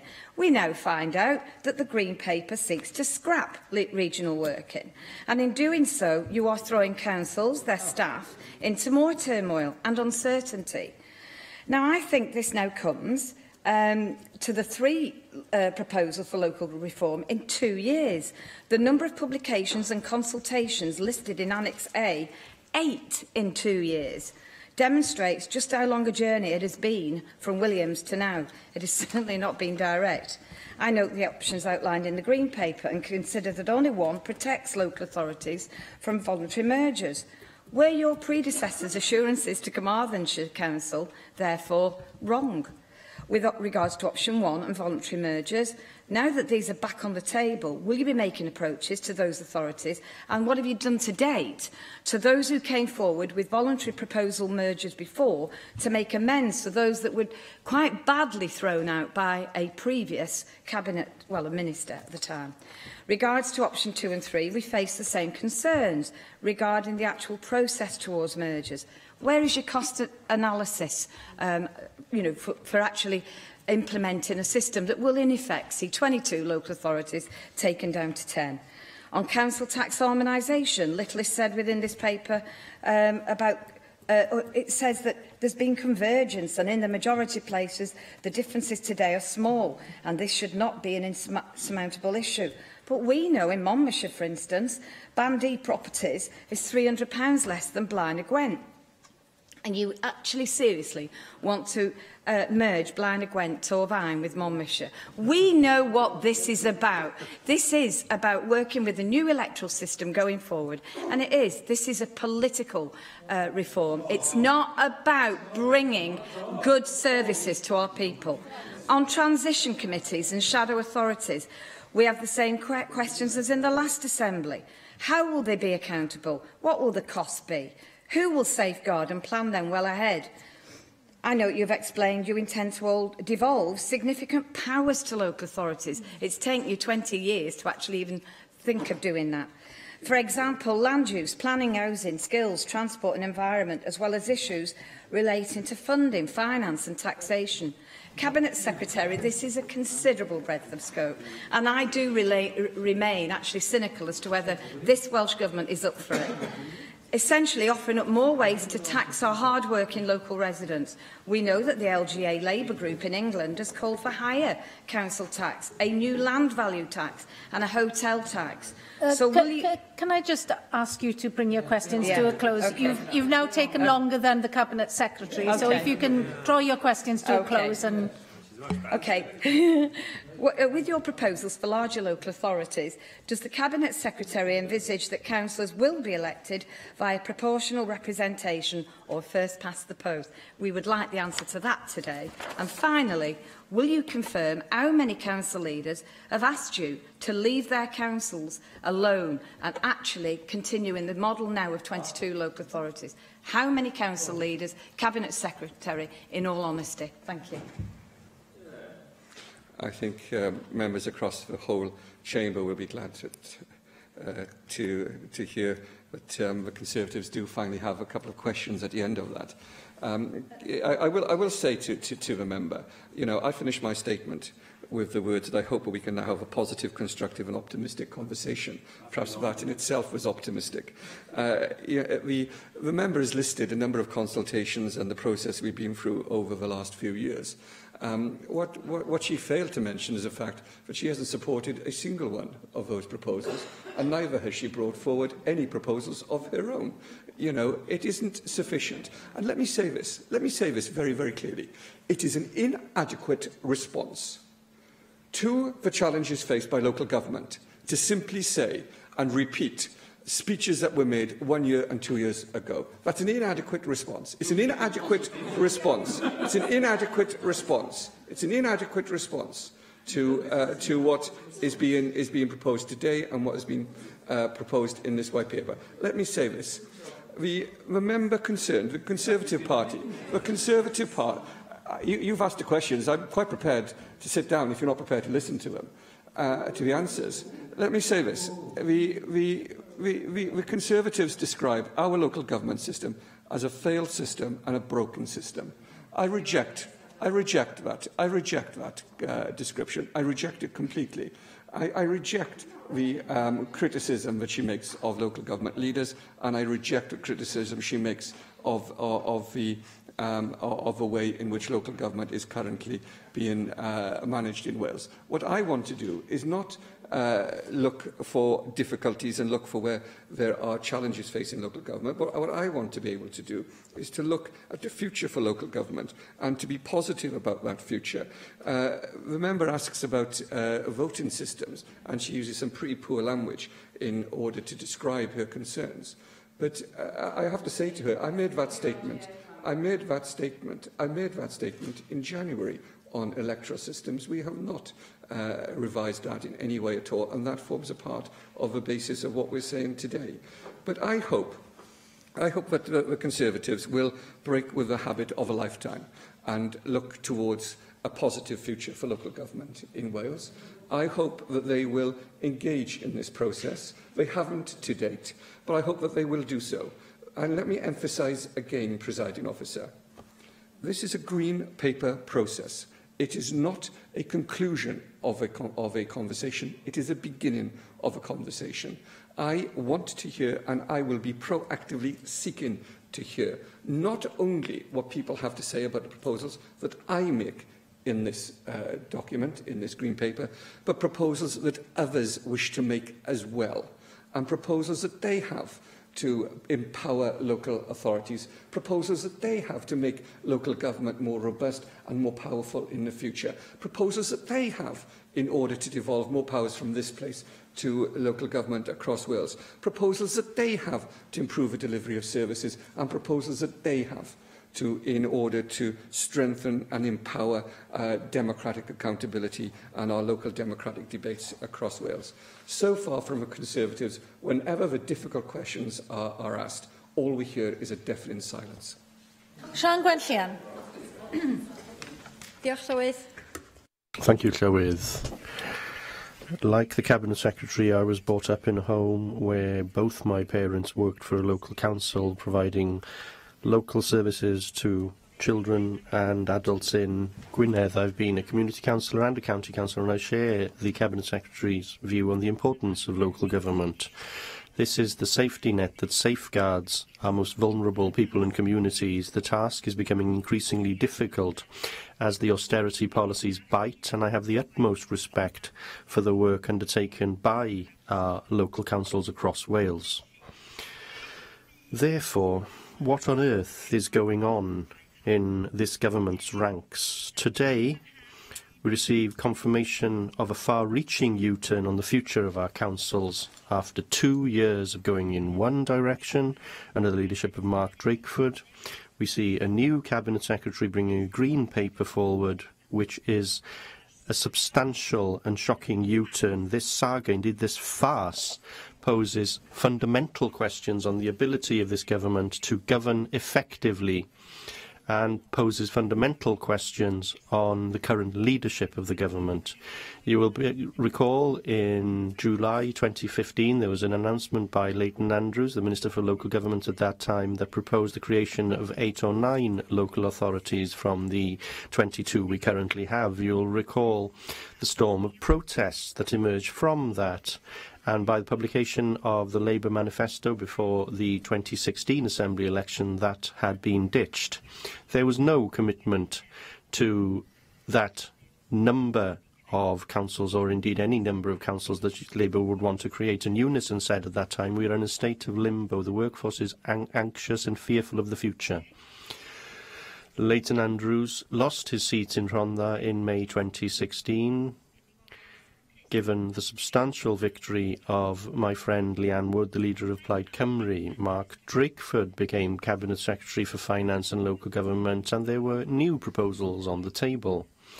Merging councils through legislation had been scrapped, and mandatory regionalisation of certain services was a central option to the Drakeford vision, and here we are. Almost 3 years later, and under the stewardship of a new Cabinet Secretary yet again, the third Cabinet Secretary for Local Government in 3 years, and we are back to a map very similar to the Leighton Andrews map. He had 8 or 9 new councils. Today we have 10.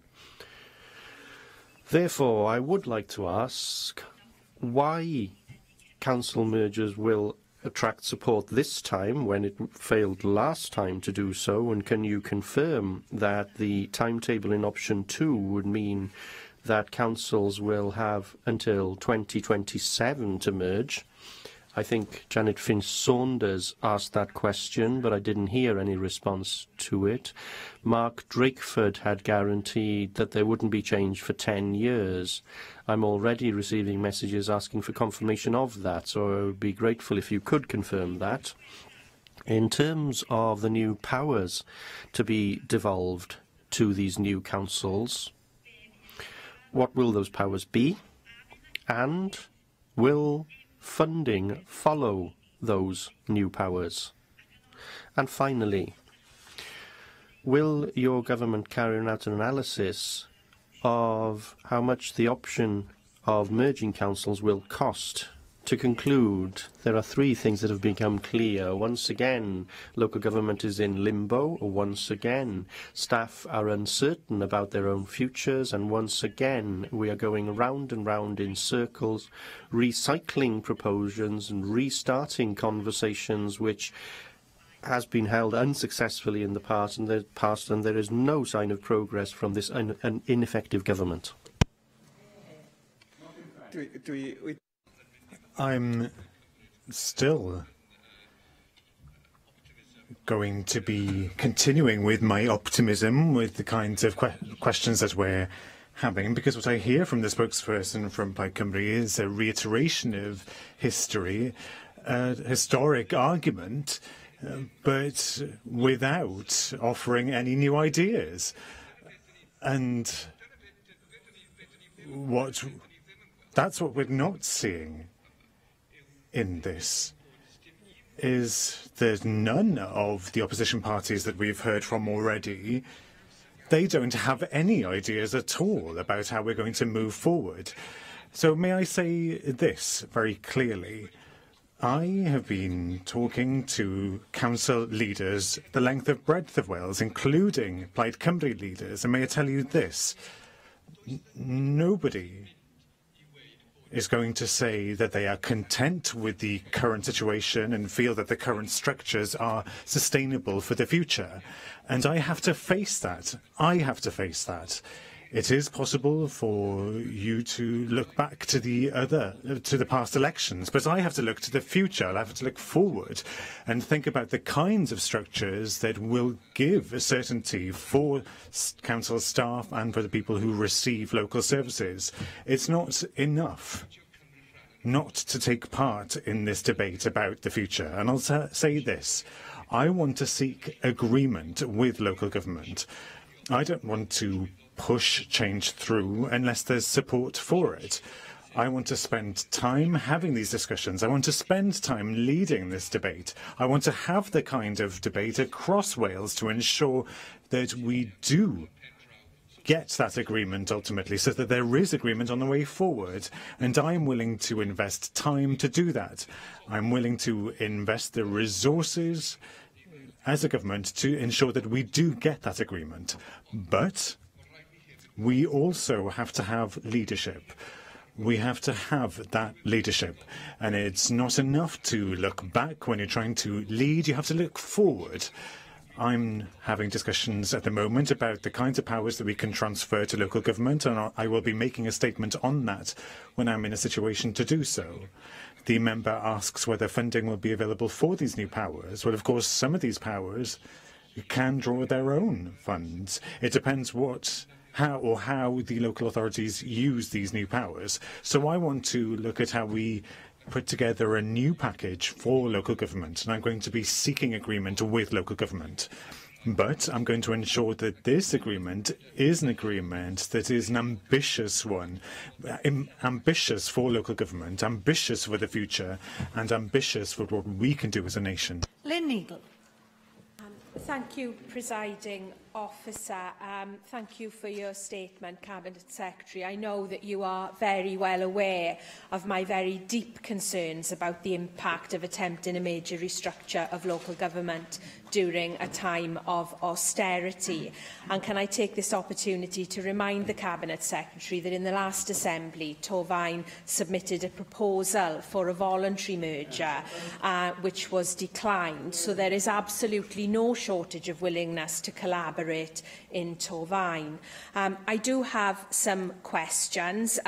My priority is to get through these years of austerity while trying to secure the best possible public services. Now, we know that services are under stress, but can I ask the Cabinet Secretary, where is the evidence that this is because of structure rather than the impact of austerity and growing demand, neither of which will be stemmed by reorganisation?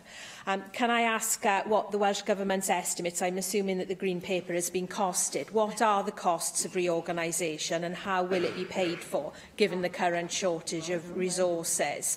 And would you agree with me, Cabinet Secretary, that the City deals and other joint working shows that with negotiation and perseverance, regional working can indeed make an impact?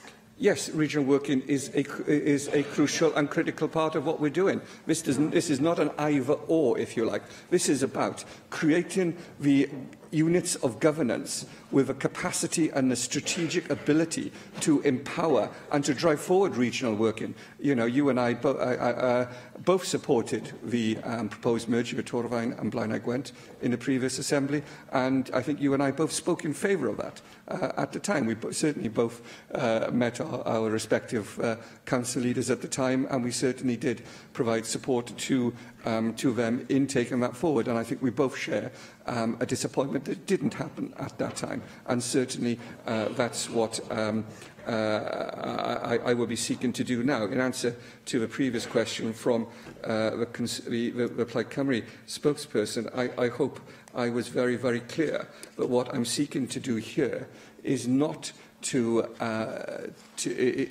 seek agreement on how we take these matters forward. It's not simply to establish a process through this Green Paper today and then simply choose one of those options. It is to establish the debate, create a framework for that debate, create the opportunity for that discussion, and then on our agreed proposals, which we will discuss at the end of this process, take that forward to legislation.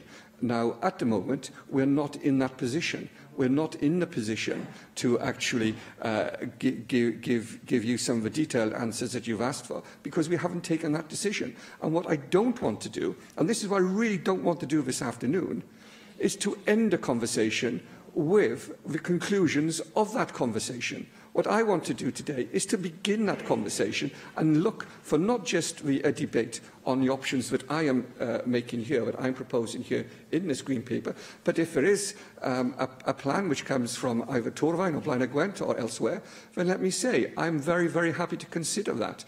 The consideration that we will be given to these matters isn't limited to the three proposals in the Green Paper. It isn't limited to a single proposal or a number of proposals. What it is an opportunity for people to come forward with those proposals, to come forward with those ideas, to be creative in exactly the way that the member for Torfaen suggests local government has been creative in its approach to city deals and regional work in other ways. This is an opportunity to have that debate, that wider debate, that positive debate, that creative debate, that rich debate. And what I don't want to do today is to either finish that debate, close that debate down, or limit that debate. Gareth Bennett. Diolch, Tipper Llywydd, and thanks to the Minister for today's statement and also for the briefing earlier today. The Welsh Government's proposed local government reforms have been long in the making, as we've heard from other contributors, and yes, we are on the third Minister who's now worked on them. So the current Minister has inherited a difficult issue, and I think that most of the players in local government in Wales will probably be relieved to some extent that we've got to this point today. That is, we now have a map of the proposed councils. Because what most council leaders want is some measure of certainty for their sector in the coming years. So, although we are moving to a green paper, so things can still change and are subject to consultation, hopefully we will soon know what the final map of the Welsh councils will look like. Now, that is not to say there won't be controversy over which councils we do end up with.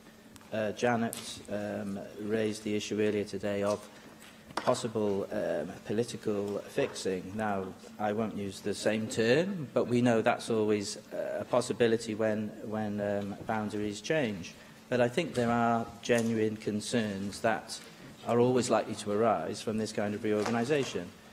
For instance, residents in largely rural Monmouthshire may well have genuine concerns about the proposed merger with the two Eastern Valleys councils of Torfaen and Blaenau Gwent.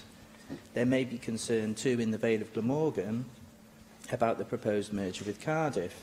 A major problem there being that Cardiff is an expanding city in population terms, and the planners in Cardiff would dearly love to get their hands on the remaining green fields of the Vale. But many people living in the Vale may not wish for that quite so ardently. I'm sure there are other issues that you'll have to deal with, Minister. RCT is a big council as it is. This is another issue in terms of its electorate. I think we did have an inkling that a merger with Merthyr may well have been on the cards, given that a lot of the services are already shared between the two. But throwing Bridgend into the mix as well did come as something of a surprise. So I'm sure there will be many controversies going forward. We know that there is going to be contention. So what I do ask today is your figure of 10 councils, is that firmly settled in your mind? What if, for instance, there is a strong lobby from various quarters for, let's say, 12 rather than 10? Would you still fairly consider those kind of representations? There is also the issue of voluntary mergers, which you still leave some leeway for mergers to take place on a voluntary basis. But, of course, the problem with that, as we heard earlier, was that when that was proposed by your predecessor but one, he then threw out all of the voluntary mergers that the councils came up with. So would you, how much leeway are you going to give for proposals for voluntary mergers which don't fit in with the map that you've put forward so far?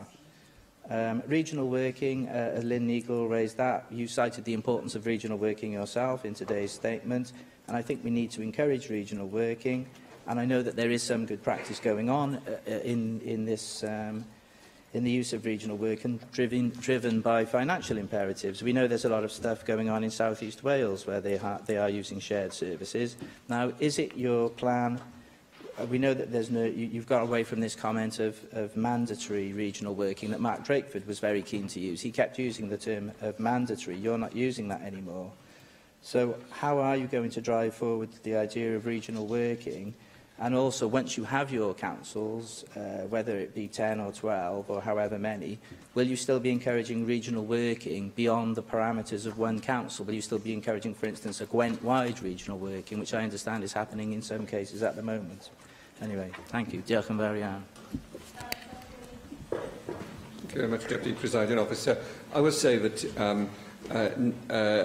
the map is an indicative map which gives indications of the direction that we would like to travel in, but certainly if strong cases are made, then I certainly would be very prepared to look at all of those cases. As I've said in answer to previous questions, this is a green paper process where we're happy to consider all different proposals that will be made from any different source in order to look positively on how we can strengthen and empower local government. I would say I'd be very disappointed if representatives of Monmouthshire suddenly found it so difficult to live with myself and the representative for Torfaen. You know, I was born in Monmouthshire in the 1960s in Tredegar, and Monmouthshire as a concept goes back to the Act of Union. So we have, over the last 500 years, gained a certain familiarity with ourselves, which I hope we haven't lost in the last 20 years. So certainly it's something that we've sought to recognise in the way that we're trying to bring people together. But I have to say to the member that there is that everything we're proposing today is about beginning a conversation and not concluding one. But the point that the member makes about regional working is crucial. It's absolutely crucial. There are certain things where I think we need to be very clear in what our approach is. I don't wish to see any new authority crossing a health board or a police boundary. I think that makes sense in terms of a coherence of service delivery and in terms of regional working. And the purpose of this proposed reform isn't an either-or, regional working or a different structure. It is in order to decomplexify, if you like, and in order to strengthen regional working, because many of us have had conversations, particularly those of us who represent the South Wales Valleys, about the complexity of some of our structures today, about the complexity of decision-making. And what we want to be able to do is have governance of a size that is appropriate to a country of 3 million people. And what that enables us to do is to create structures that have the power to then deliver regional work in a more profound way, to have a capacity to think and to act strategically within a regional footprint and to work alongside colleagues in order to deliver either the services or the strategic economic development that they want to see. So this is about not simply drawing lines on a map. It is about how we empower local government and how we strengthen local government in order to provide a more robust structure for the future. Thank you. Paul Davis. Thank you, Deputy Presiding Officer. Now, Cabinet Secretary, it won't surprise you that I remain opposed to merge Pembrokeshire and force it back into a Dyfed model, because I remain of the view that that will lead to further centralisation of services away from Pembrokeshire. Now, I appreciate that today's Green Paper is looking to explore the approach which should be taken by the Welsh Government, which includes a single comprehensive merger programme, and I presume from that option it will result in the Welsh Government forcing mergers if that option is adopted. It's quite clear from the people that I represent that there is no appetite to merge Pembrokeshire back into a Dyfed model, especially given that Pembrokeshire County Council from all parties, including your Labour colleagues on the Council, just over 2 years ago voted in favour of a notice of motion calling the reintroduction of the old Dyfed model unacceptable. In the circumstances, can you here today therefore reassure my constituents that you will not proceed with forced mergers unless the proposals carry the will of the people that I represent? I'm aware of the strong feelings of the member for Preseli. Let me say this. As I said in answer to previous questions, what I'm not going to do today is to announce my conclusions of this process. I don't think, in all fairness, you would expect to anticipate me say on that. What we are providing for is 3 options here, only one of which you described in your question, and one of which, of course, wouldn't provide for any of those scenarios that you've drawn in your question. But what I would say to you is how do we protect public services? How do we protect public service workers? How do we devolve more power closer to home, away from this place? All issues that you've brought up over the years we've spent in this chamber together and where there's been broad and wide agreement. How do we do that in a way that guarantees robust local accountability as well as robust local decision making? And I don't think that you would necessarily disagree with any of those objectives, although I do understand the almost emotional commitment, if you like, to Pembrokeshire as an historic county of Wales. And I would not want for one moment for these proposals to be interpreted as a threat to any of those historical identities. We hold them strong, and we quite rightly hold those identities strong. And it is important that we recognise those. But the delivery of public services would be, under any model, a matter for a local authority in that area. And I would certainly encourage all local authorities to ensure that jobs and services are provided as close to the citizen as possible in whatever the structure we finally conclude would be relevant for the future. Mike Hedges. Thank you, Deputy Presiding Officer. First of all, can I welcome devolution in Wales and more powers to local authorities. It's a movement away from the direction of travel of the last 45 years. Some people in here may remember when local authorities controlled the police, controlled water, controlled higher education, controlled further education, all of which have been taken off local government over recent years, over the last 45 years. Quite often on local government reorganisation, always seems like a good time to remove powers from a local authority. So I very much welcome that. Of course, we overdue a local government reorganisation. We have one every 22 years, and we should have had one last year, shouldn't we, rather than this year. But I mean, that's the direction. And every time we have a local government reorganisation, we've got it right. This is the optimum way of running local government. We had it in 1973, when I was in school, when the counties and the districts inside them were perfect. Then we had, no, you need unitary authorities. Now we know we need very large authorities. Why does the Cabinet Secretary believe that larger bodies in local government are more efficient and effective than smaller ones? And can I ask, is he aware of the problems that Birmingham Social Services, for example, have had, which is the largest local authority in Britain, possibly the largest in Europe? What population and geographical size does he think is optimum? I ask that because Powys, apparently, with a population of approximately 132,000, is fine to be standalone, but Pembrokeshire, as Paul Davies mentioned, with 128,000 isn't. Carmarthenshire, with 180,000, isn't. I'm trying to get behind the logic of why, in some areas, you need very big authorities. Why is Swansea and East Port Talbot, which are both bigger than Powys, have to be merged? And I've got no problem with them merging. I'm not sure you'll get a much better authority, and there'll be costs associated with it. And to the question which was asked earlier, I'm not allowed to answer it, the cost of reorganisation will be approximately 5% of the current net expenditure. That would happen last time. I don't see any reason why it shouldn't be the same this time. And we've created lots of, in Wales over the years, we've created lots of large bodies within the public sector. That's been the direction of travel under Conservative governments in Westminster, under Labour implied, under Labour and Liberal Democrat in here. We've created lots of less and less organisations which tend to be larger and larger.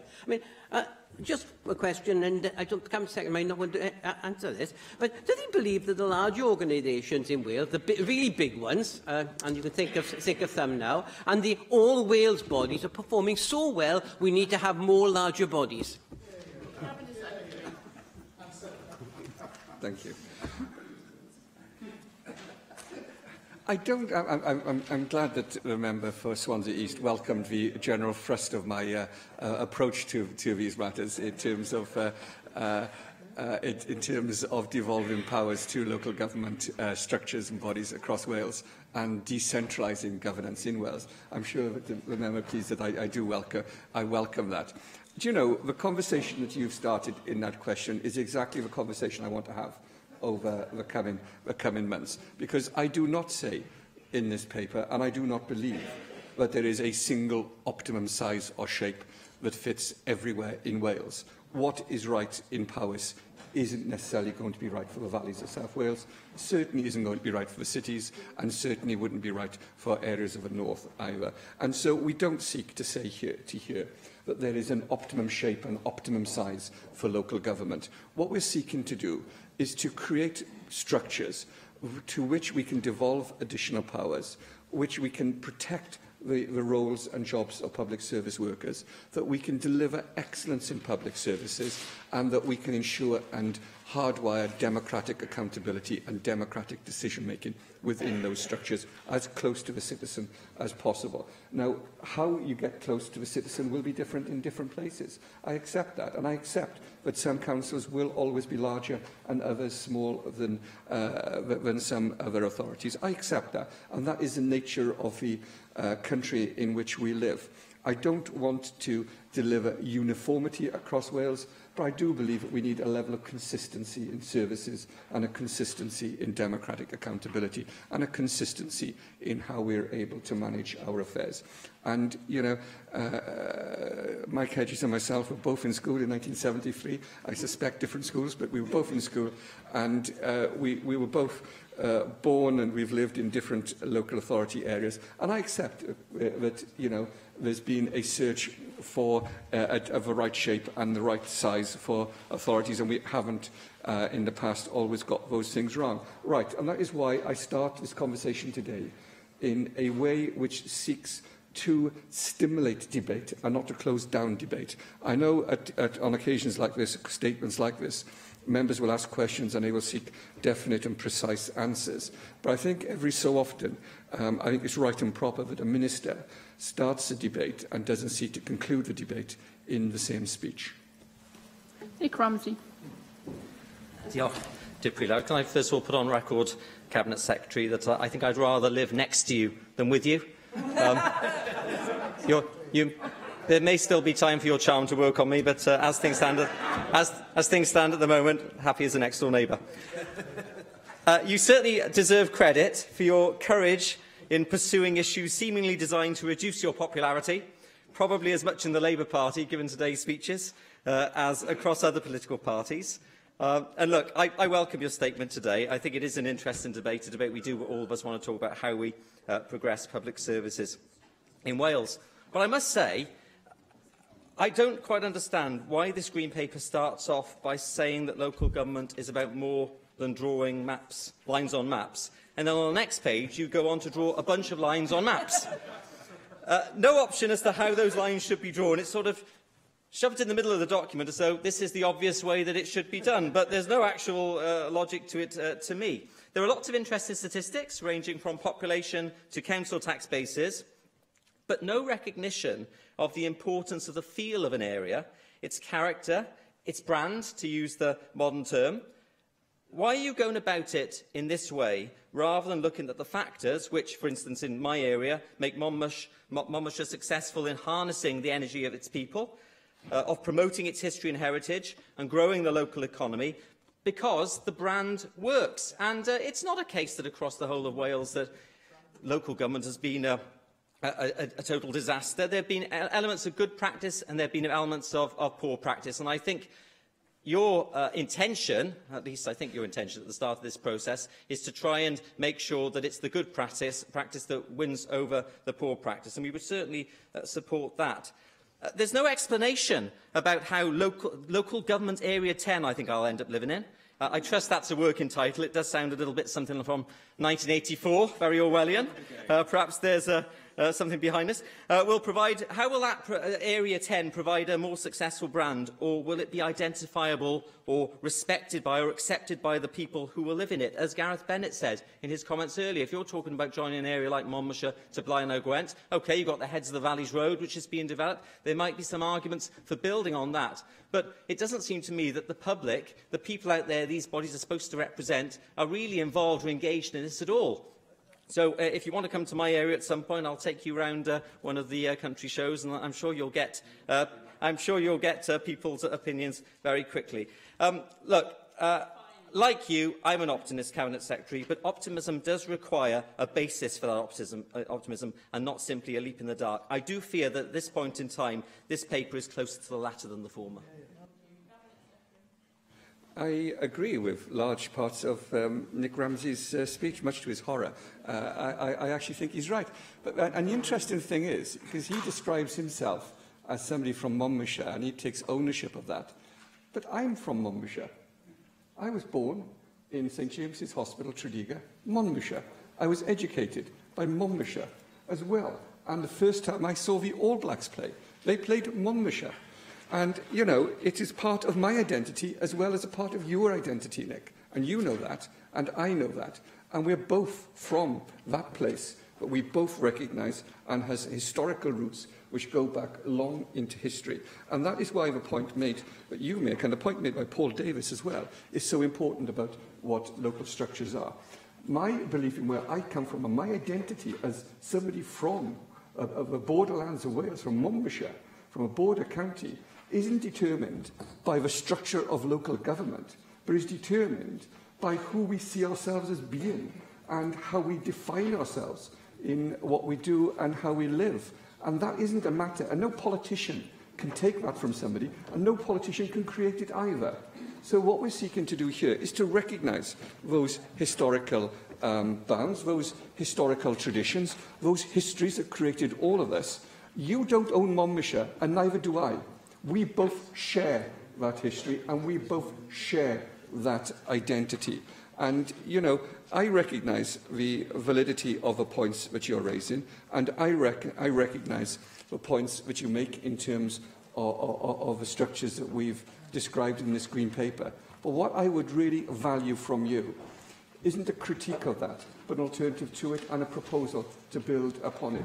You recognise and I recognise that what we can't do today is carry on doing what we've done in the past. And that means that we do need to think hard about these matters. We need to think hard about the people who deliver our services. We need to think hard about how we hardwire democratic accountability. And we need to think hard about the sorts of structures to whom we can devolve powers and we can devolve and empower new opportunities for local government to see a renaissance of local government in Wales, and to ensure that local government in the future doesn't just have the powers, but the ability to deliver on those powers. Thank you. And finally, with just a question, Mark Isherwood. Thank you. Well, we've heard much of your general thrust, including your acknowledgement that we need devolution of powers within Wales, which is precisely what the North Wales Economic Ambition Board is calling for in its growth bid. Could I suggest an alternative model might be the collaborative regional approach developed in North Wales by the North Wales Economic Ambition Board, working together in strategy, prioritisation and increasingly in the future delivery, where we know the evidence from mergers in all the sectors is that big is not always more beautiful, cost-effective or efficient. Yes, I am happy to pursue that dialogue and that conversation. As I said, this is the beginning of a process and not the end of a process. And what we're seeking to do today is to stimulate exactly that conversation. I've spoken to all the local government leaders in North Wales, and I've spoken to them at length about how they work together, and I've tried to speak to them about how we deliver public services across North Wales. And, you know, there are different views across those 6 authorities, but there is an absolute commitment to working together, and I accept that. I don't question it. I value that, and I'm grateful to them for that.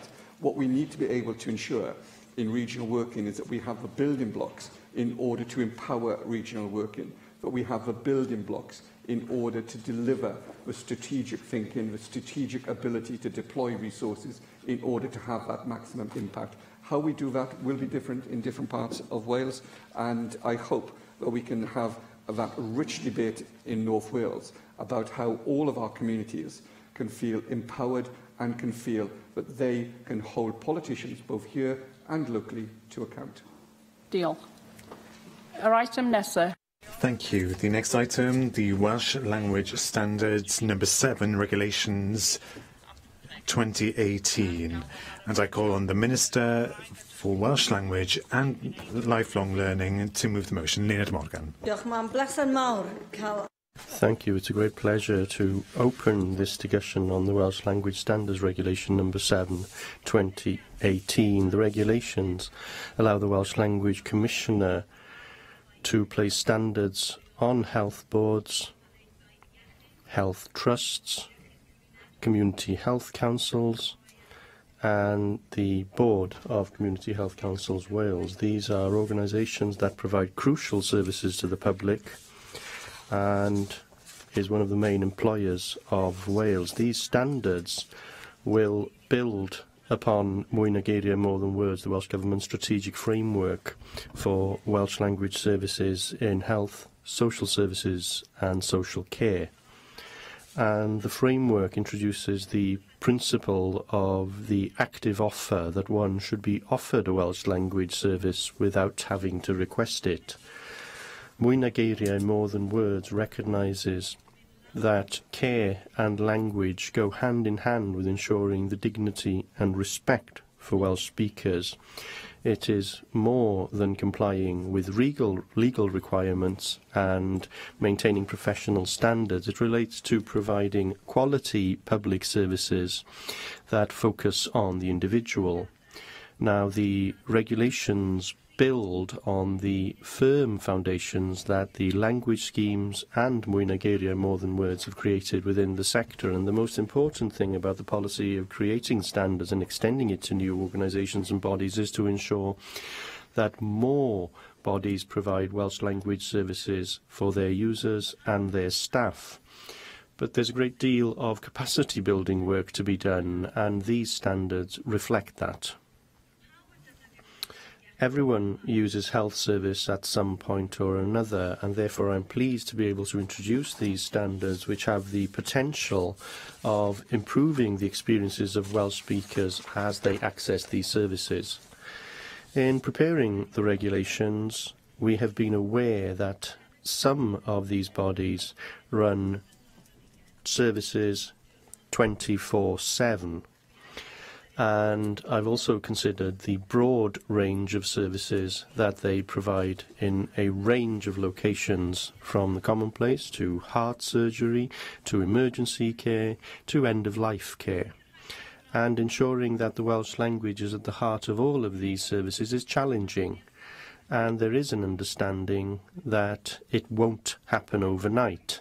If we're to succeed, the bodies will have to change the way they work, and we will ensure that the support is available to them to improve Welsh language services. Now, in preparing these regulations, I have listened and considered the responses received to the consultation, and I accept that the timetable for scrutiny has been tight, but I do think it's important that we make progress.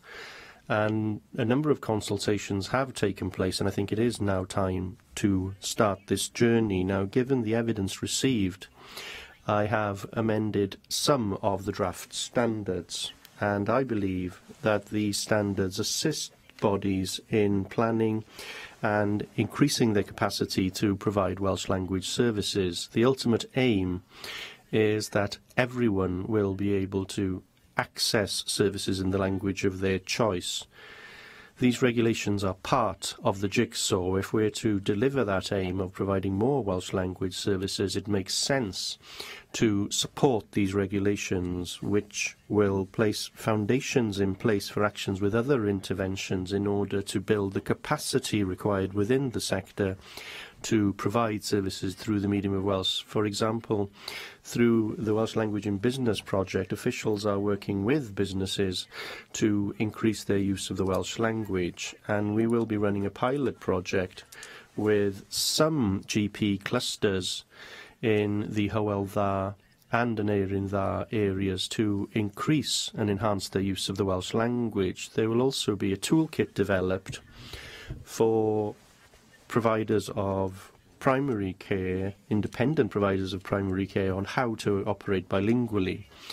Now, a new pilot scheme has been launched by the Coleg Cymraeg Cenedlaethol in partnership with the universities of Cardiff and Swansea to increase the number of Welsh-speaking students that study medicine.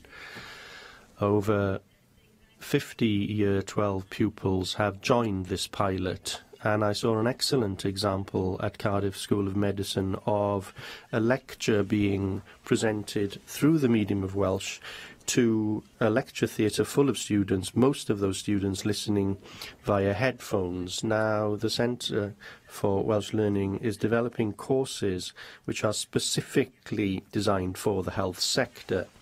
The regulations before you are a key part of this jigsaw, which will lead to improved services in the health sector over time. Thank you. I call on the committee chair, Bethan Syed. Thank you, Deborah Hewitt. These regulations are clearly a very important part of the Welsh language standard system introduced by the Welsh Language Wales Measure 2011. And the Culture, Welsh Language and Communications Committee agreed that it was important that the regulations should be scrutinised as carefully as possible, with an opportunity for stakeholders to submit written evidence and for the committee to hear oral evidence.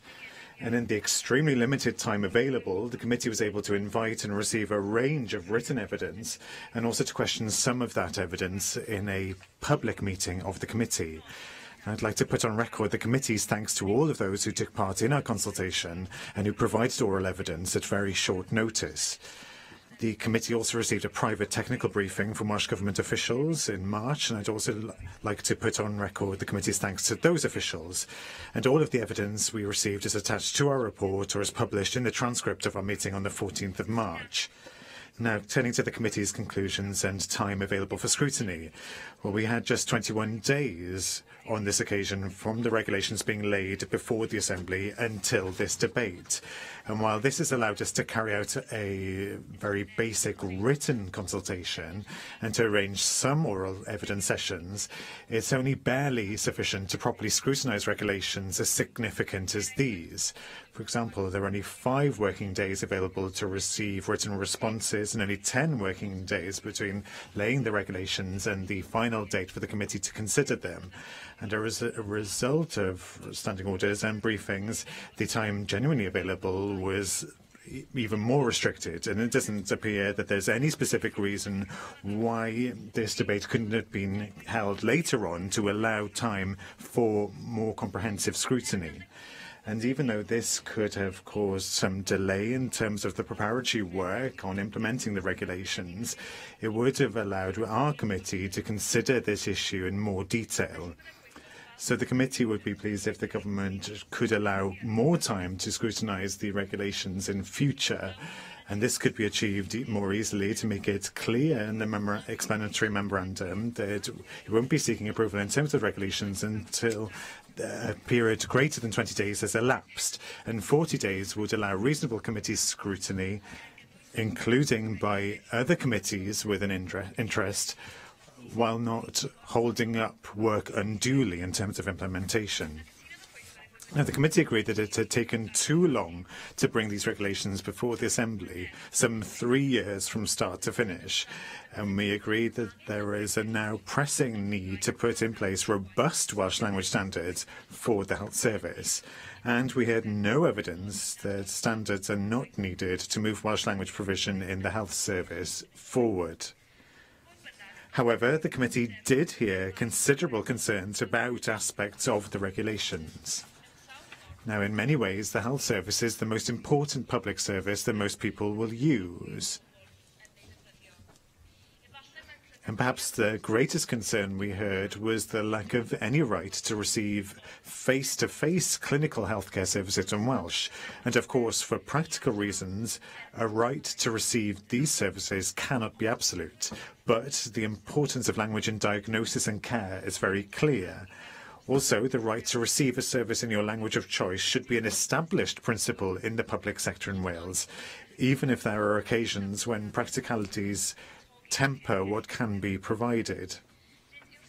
Now, the idea that this basic principle should not also apply to the health service is, in our view, unacceptable. So, we want the government to consider bringing forward, as soon as practicable, additional regulations to establish clearer rights to receive face-to-face healthcare services in Welsh. Now, turning to primary care services, these are the most often used by the public. And the other major area of concern about the regulations is that they do not apply, for the most part, to primary care service providers. And once again, the committee recognises the practicalities, but the absence of any standards at all for independent primary care providers is a clear weakness in our view. And we're not convinced that it is unreasonable to place duties on local health boards to pursue compliance with standards by independent primary care providers. Yeah, go on. Do you want an intervention? Yes, you can do. I thought it was a statement. Sorry. No, it is a debate. It's certainly a debate now. Now, the point I wanted to raise, and I know that the committee hasn't had much time to look at this, but there is specific provision in the regulations for what the Chair has just outlined. It would be possible for the government to designate through regulations anyone to be captured under the measure, anyone who is in receipt of more than £400,000 of public funding. Now, not all, but most independent primary care providers do receive this sum and therefore could be encapsulated under this measure. Was there any consideration given by the committee as to why this wasn't adopted? We did ask those who appeared before the committee about that particular idea, but we haven't had sufficient time to scrutinise that effectively. But I think that is something that we have raised as something that could be considered. I have a little bit of time remaining, but it's a matter for the government to bring forward standards that can be applied sensibly to primary care and to empower and support local health boards to help primary care service providers to comply with standards and to develop services. And in fact, the government has said that it does intend to place a small number of Welsh language duties using the primary care contract. As has been mentioned, there is a way to do this more widely, and it's not clear to us why the specific duties that will be placed in contracts cannot be specified in standards for local health boards, which would then create a route for complaints to the Welsh Language Commissioner and greater transparency. And under the system that is being decided by the Minister, as far as I can understand it, the Commissioner won't be accountable to any complaints or any issues.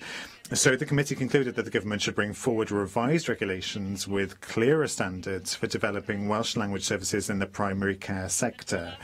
And finally, I'm sorry for running over time, a theme running through the evidence we heard was the need to improve the recruitment and relevant skills of Welsh-speaking staff in the health services. And we do agree that this is a concern. And it's important that the Welsh Government ensures that these broader policies are pursued at pace and that with ambition to help address some of the practical issues that witnesses have drawn to our attention. Thank you very much. Susie Davis. Thank you, Deputy Presiding Officer. I have to admit that this has been a difficult decision. I must make that point. On the one hand, we have a system of rights that we're trying to extend, and on the other, we have a sector that isn't ready for meaningful rights, which is face-to-face communication and provision in the primary care sector. Standards, as they currently exist, do actually contain some unfortunate discrimination between patients that are served by a GP surgery run by the health board and those going to independent GP surgeries, and there are also issues between inpatients and outpatients. Now, despite a broad-ranging consultation on the draft version of the regulations, the final version wasn't subject to great consultation and includes some significant changes, and the response to that brief consultation wasn't of the same opinion either. Now, generally speaking, the standards as they currently stand are clear and can be applied in various different areas of Wales, but we cannot ignore the inherent inconsistencies forever. We have to consider why these weaknesses have appeared in the regulations, and in the past I have said in this Assembly that challenging standards can push councils to take unfortunate steps, and for large parts of the health service I would say the same thing. We knew that they've known that standards were in the pipeline since 2010 and they should have been making preparations for them, and certainly most of these standards as they currently exist could have been foreseen, and that's why I would like to proceed with these standards now. We can consider why some of the standards haven't been included, whilst from the point of view of rights they should have been. Now, what I see, or what I would ask rather, is why is it difficult to recruit practitioners of sufficient quality? Why is that more difficult than recruiting staff to councils? Because that's what's been happening. With so few key relevant practitioners able to speak Welsh in Wales, a right to a consultation through the medium of Welsh at the moment is something that cannot be enforced, and therefore it shouldn't be worded as an inherent right. Unlike local authorities, the cohort of doctors and trainee doctors come from all parts of the world, and this would be seen as the health service ignoring the inherent skills of the workforce. It's a question of the skills of the workforce, whatever language they speak. But I wouldn't accept this rationale forever. Minister, we will be supporting these regulations today because something needs to be done after so long. And these are over 100 standards that could be applied at once. But we will hold you to standard 110, and we will expect this to be a step towards any new set of standards in the future. And the next part of the jigsaw, as you mentioned, although recruitment is still a problem, securing rights to face-to-face consultations across all disciplines will still be difficult, but we will expect them to be introduced in key areas such as dementia, mental health, children's services and autism service, at least as a result of Standard 110. And if possible, it should be done before the 5 years is up. So that's why I was content to sign up to the committee's report, because I am of the view that it's possible to do something before the end of that 5 years, and that is to do something as soon as is reasonably practical. We don't have to wait for 5 years if there is a chance to do something sooner. Thank you. Sean Gwenllian. Thank you, Deputy Presiding Officer. And it's disappointing that the government is determined to continue with the vote on these important standards that are to be set with regard to the Welsh language in the area of health, namely the Welsh Language No. 7 regulations. And Plaid Cymru believes that this decision should be postponed to give the government an opportunity to add to the standards that are before us today. Now, the cross-party Culture, Welsh Language and Communications Committee has said that the government should consider giving more time for the committee to have more of an opportunity to scrutinise these standards, and the committee has also come to a conclusion that additional standards should be put forward. As things stand, the standards are entirely insufficient and deficient. As there will be a vote today, we in the Plaid Cymru ranks have no choice but to vote against these weak standards.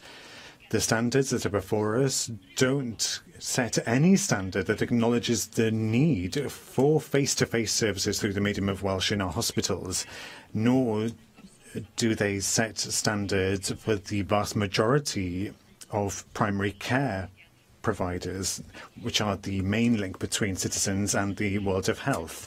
Having that face-to-face link in your mother tongue to discuss aspects of your health is vital for the quality of the service, especially if you are a young child who hasn't yet acquired the English language, or if you suffer issues with memory and dementia, which means that it's only in your mother tongue that you can communicate, or if you suffer from mental ill health and want to deal with emotions in a meaningful way. The quality of the service, and in some cases the safety of the patient, are compromised if there are communication issues. And that need is acknowledged very clearly in the innovative Welsh language strategy, more than just words, but unfortunately the spirit of that strategy isn't reflected in these weak standards that are before us today. And if we can pause for a moment to consider what exactly standards are. The Welsh Language Measure 2011 enables Welsh ministers to set standards, which is a way of setting standards of behaviour with regard to the Welsh language. In the case of the health sector, there are 114 standards set, mainly relating to correspondence, phone calls, staff meetings, signs, job interviews, policy, and so on. But there's no expectation for a health body to jump straight into achieving that overnight. There's a process where the Welsh Language Commissioner will be putting forward a compliance notice on the body in question. But, and this is an important but, there's no compulsion on the Commissioner to make it a requirement for everybody to comply with every standard. Rather, these are a list. They're a menu, if you will. And if it's clear, entirely impractical for a body to operate in accordance with any of the standards, then that specific standard doesn't have to be in the compliance notice, nor does the standard has to be implemented immediately. There is a great deal of flexibility in the system that would allow the Commissioner to set a future implementation date. And what's forgotten as part of this discussion is the voice of the patient. Very rarely do we talk about the rights of patients in hospitals. There's one standard amongst all of the others talking about the need to record a desire to speak Welsh, but after that it doesn't mention what to do with its information. Then there's another standard about publishing 5-year plans for the steps that are intended to be taken to include the ability to undertake a clinical consultation in the Welsh language. But there's no specific standard that sets out the right to a Welsh language service. And so even that 5-year standard becomes meaningless because that standard isn't there, defined clearly as part of these regulations. There's no reference at all to setting standards in the independent primary care sector, which is a clear weakness. And my argument is that the standard should set out rights to a face-to-face service through the medium of Welsh. Clear rights. Of course, there are challenges. We all know that. But there is change afoot as more nurses and doctors receive training through the medium of Welsh. We need to respond creatively to the challenges that face the health service. There is a way to add to these standards without causing major problems, and Plaid Cymru in government would leave no stone unturned to find those creative answers, and Plaid Cymru in government would have the political will, the robust political will, to demand that the needs of Welsh speakers are met fully. Neil Hamilton. It's easy to see these regulations wrongly as a part of our policy on culture. It's actually a health measure that we're talking about today. And we will be supporting the regulations on the basis that half a loaf is better than no bread. I heard the eloquent plea by Sian Gwenllian today as to go further, and I very much sympathised with it. It won't please them to know, but Cymdeithas yr Iaith have produced some written evidence with which I very largely agree. And they say that they recommend a specific standard should be added confirming the rights of both inpatients and outpatients to receive clinical consultation, treatment and care through the medium of Welsh. And Sian Gwenllian has explained why this is very necessary for the very young, for perhaps the very old and perhaps not so old, who unfortunately suffer from dementia or related conditions, and where the ability to attend a consultation through the language in which you can best express yourself is going to be the language through which you may best be diagnosed and therefore treated. That's a vitally important issue which needs to be properly recognised. I fully understand the reasons why the Minister has not felt able to go so far, but I do think that Sian Gwenllian made a good point when she referred to the degree of flexibility which exists within the scheme which has been set up by the 2011 measure. I do believe that there should be an aim set in legislation for the right to receive face-to-face treatment or diagnosis through the language of your choice. And the explanatory memorandum to these regulations does explain why this would not necessarily come into conflict with the obvious practical difficulties that we have not having enough professionals able to deal with patients through the medium of Welsh. And the evidence that we receive from the BMA is also an interesting point to add to that. We mustn't have the Welsh language being perceived outside Wales as an impediment to the recruitment of professionals within Wales. And I do believe that that is an important point which we must always bear in mind. But the explanatory memorandum to these regulations explains, I think, quite clearly that the scheme which the Commissioner is obliged to implement gives her at the moment at any rate, the power to be flexible, as Sian Gwenllian said. The Commissioner may require a body to comply with one standard in some circumstances and another standard in different circumstances. The Commissioner can require the body to comply with the standard in some circumstances and not others, or require it to comply with the standard only in some areas. And similarly, where there are two or more standards relating to specific conduct, the Commissioner may require a body to comply with one of those standards only, with different standards at different times, in different circumstances or in different areas. I think that's a fully comprehensive possibility of introducing flexibility into the scheme. So I do hope that although we'll support these regulations today, and I know for a fact that the Minister would like to go further and is only inhibited by what she sees as practical difficulties at the current time, that within a relatively short time we will be able to go further and towards the realisation of this objective, because I do believe that it's important for people to have the assurance that they can use the health service in a way which is best for them. It is a national health service, and that includes obviously Welsh speakers and indeed Welsh monoglot speakers for that matter, as well as for everybody else. And so I think it's important for reasons of inclusivity.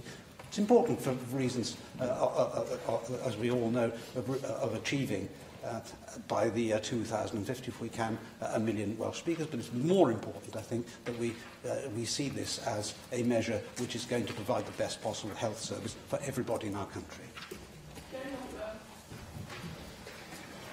Well, I rather agree with Neil Hamilton on this, in that it's really important that whatever measures we're introducing, we cannot afford to give the impression that that only those who speak Welsh can be working in the Welsh NHS, because that would be a very dangerous path to travel.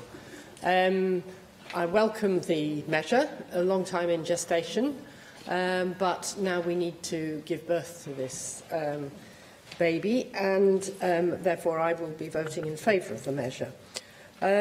We have to recognise that I absolutely agree with Sian Gwenllian that in some cases it isn't just a quality issue, it can be a safety issue. If a child is a Welsh speaker and needs to express how they're feeling about the pain or where it is, the quality of the consultation is going to be reliant on being able to understand what that child has to say. So this is a really important issue in areas where children are being brought up as Welsh speakers. That also applies in relation to where we're discussing mental health issues or dementia is involved, where people maybe revert to being monoglot as a result of their dementia. But Caution is required in the speed with which we introduce this measure, simply because many of the services, certainly in my area of Cardiff and the Vale, are dependent not just on attracting people from other parts of Britain, but on attracting European clinicians who, for whom we have to make sure that they speak sufficiently good English, never mind Welsh, and it's extremely unlikely they're going to speak Welsh if they're coming from other countries. So I absolutely support the right and the duty on us to make progress on ensuring that services offer people the choice between Welsh and English. But as with the movement to enable women to see women clinicians, particularly on women's health issues, where somebody's life is at risk, we're clearly not going to be proposing that somebody cannot see a doctor because a woman doctor isn't available. In emergency circumstances, we clearly have to go with the clinician that's in front of them. And so I support this measure, but I think we need to go cautiously in order not to artificially discourage people from coming to work in the Welsh NHS, when at the moment we are having considerable difficulty filling vacancies for people who speak either, never mind both, language. I call on the Minister to reply to the debate. Thank you very much, and thank you first of all to the committee for the report. I am highly aware that you didn't have a great deal of time to look at this, but we have complied with our 21 days, which is usually in place. But I do accept that perhaps we can look at expanding that if that's created a problem on this occasion. But that's the way it's always been done. But as a point of principle, I do think that we can extending the time in future. The chair of the committee was right in saying that it has taken a long period of time. There was a consultation that went on for a lengthy period of time. It is quite a sophisticated and broad-ranging service, and I was eager to ensure that we did get responses from all sorts of levels within the health sector. But that is why we are eager now to make progress today.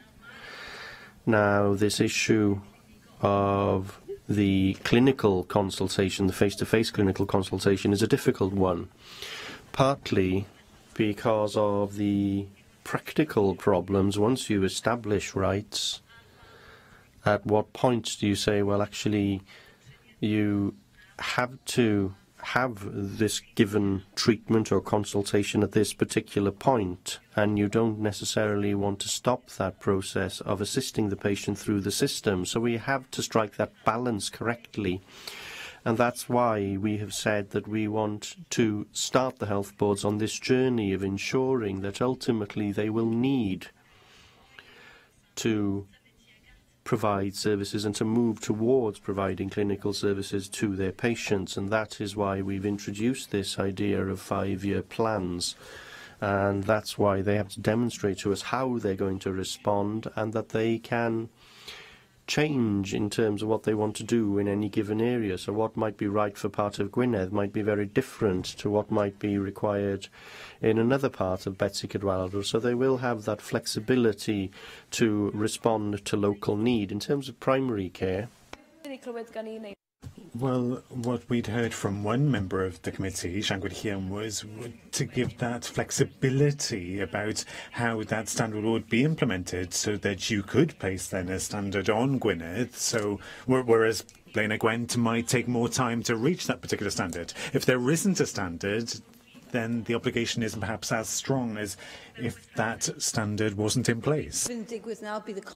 What I hope will happen now is that the Commissioner will speak to these services and see what is ideal in those areas, and to push them in those areas where we can push people further and more quickly. In terms of primary care, of course, care provided directly by health boards will be captured under the standards, but that's an issue of practicalities in terms of how we actually require independent primary care providers to comply with these standards. And what is the system to police this? There's over 3,500 of these, and the Language Commissioner doesn't have the capacity to pursue that many bodies.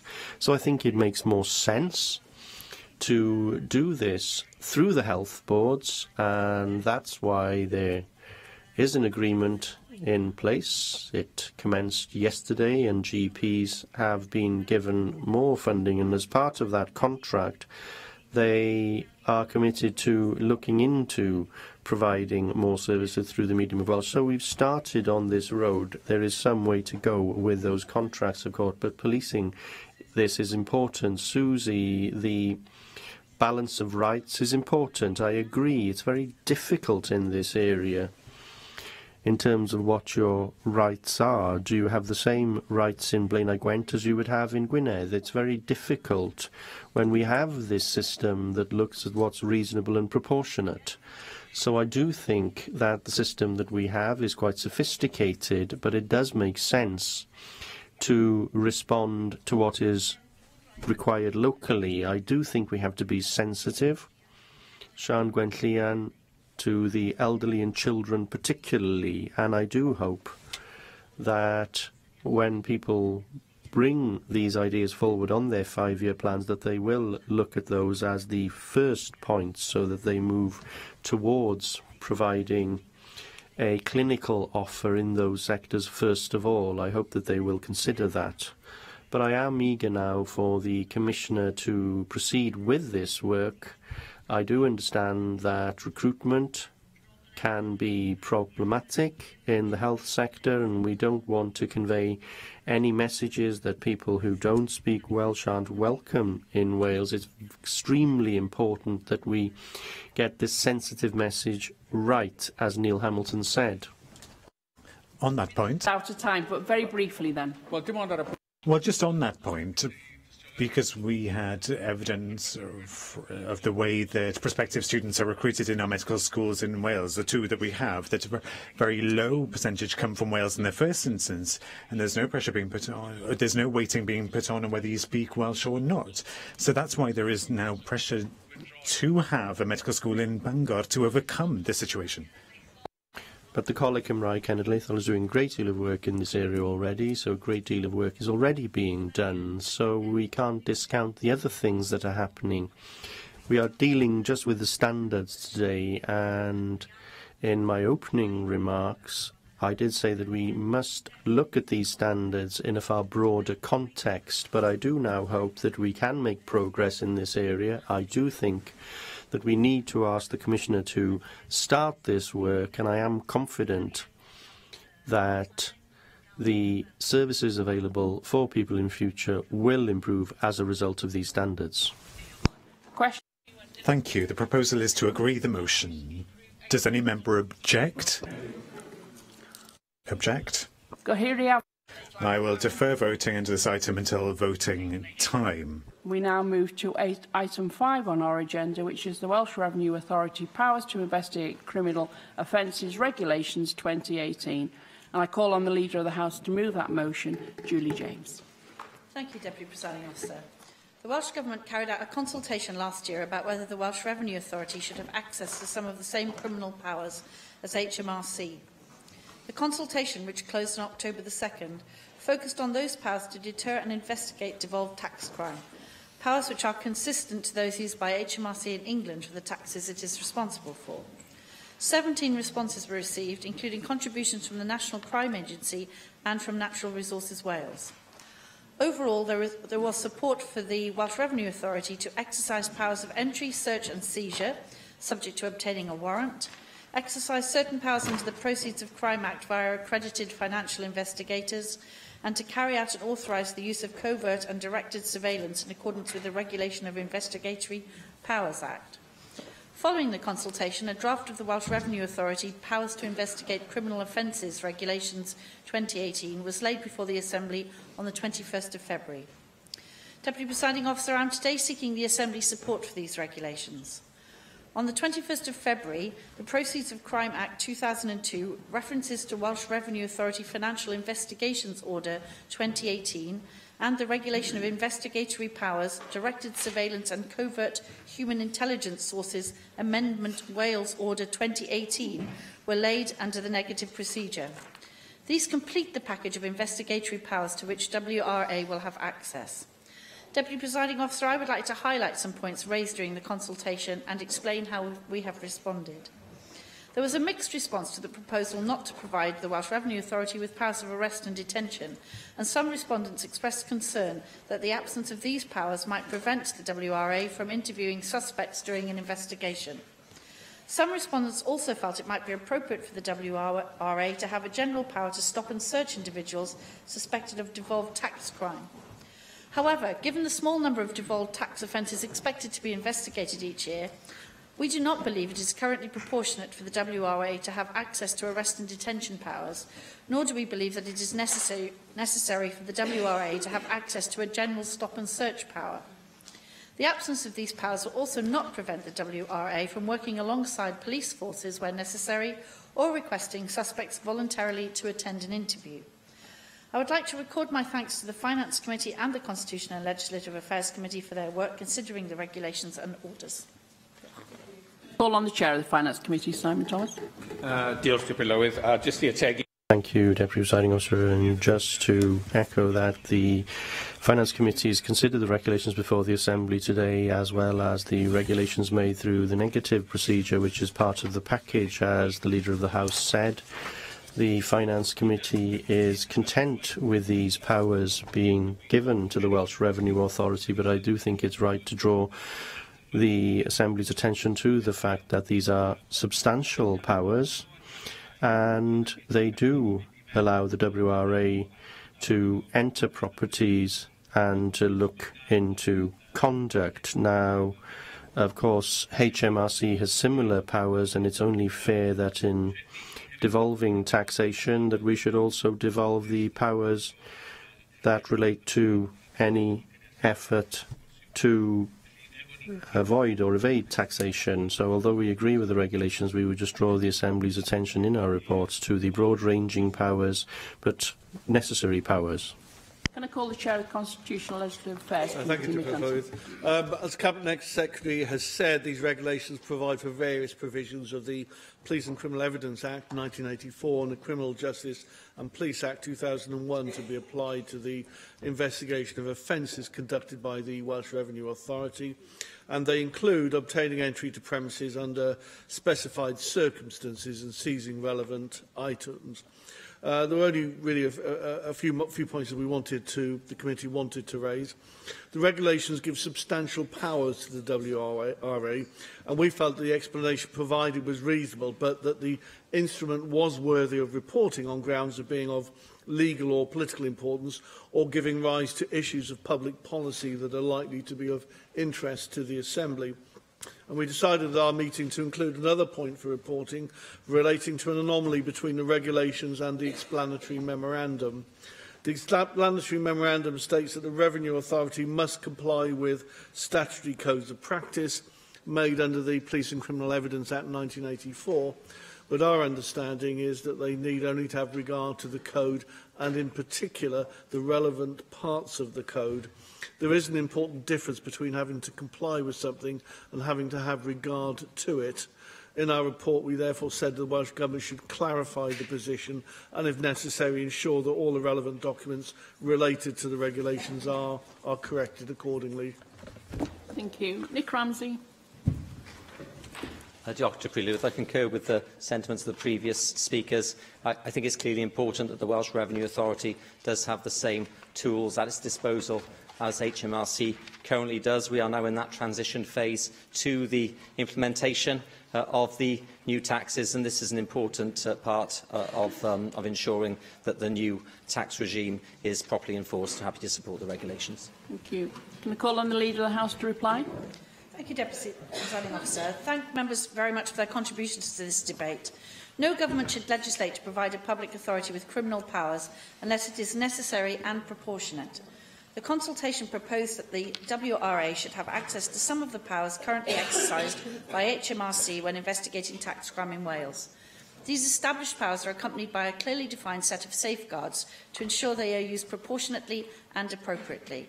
Having considered the responses to the consultation, we have concluded that the WRA should have access to some of the powers currently available to HMRC, and I therefore formally move the regulations. Diolch. Thank you. The proposal is to agree the motion. Does any member object?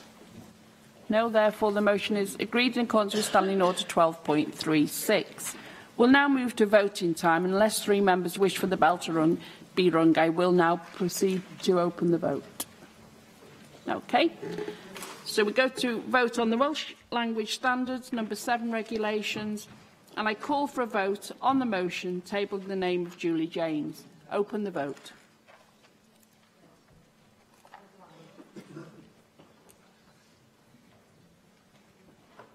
Close the vote. For the motion 43, no abstentions, 8 against. Therefore, the motion is agreed. We now move to statement by the Minister for Welsh Language and Lifelong Learning on the Employability Plan.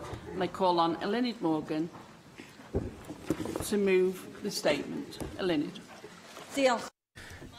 Thank you, Deputy Presiding Officer. I'm pleased to launch my employability plan today. I start by thanking my fellow members for their contributions to the development of this plan, because it is a cross-governmental scheme. It's one of the prime responsibilities of government to educate, train and prepare people for the world of work. And a larger, more inclusive workforce is good for our nation's productivity. But there are also individual benefits to work. Work lifts people out of poverty. And, according to Professor Stephen Hawking, work gives you meaning and purpose, and life can be empty without it. Our vision is to make Wales a full employment, high-tech, high-wage economy. We want more people joining or returning to the world of work. We want a more inclusive workforce with greater numbers of disabled people in work and a decrease in the gender pay gap, as well as the disability and BAME pay gaps. We need to prepare people for a changing world of work, ready to meet the opportunities of automation, digitalisation and decarbonisation.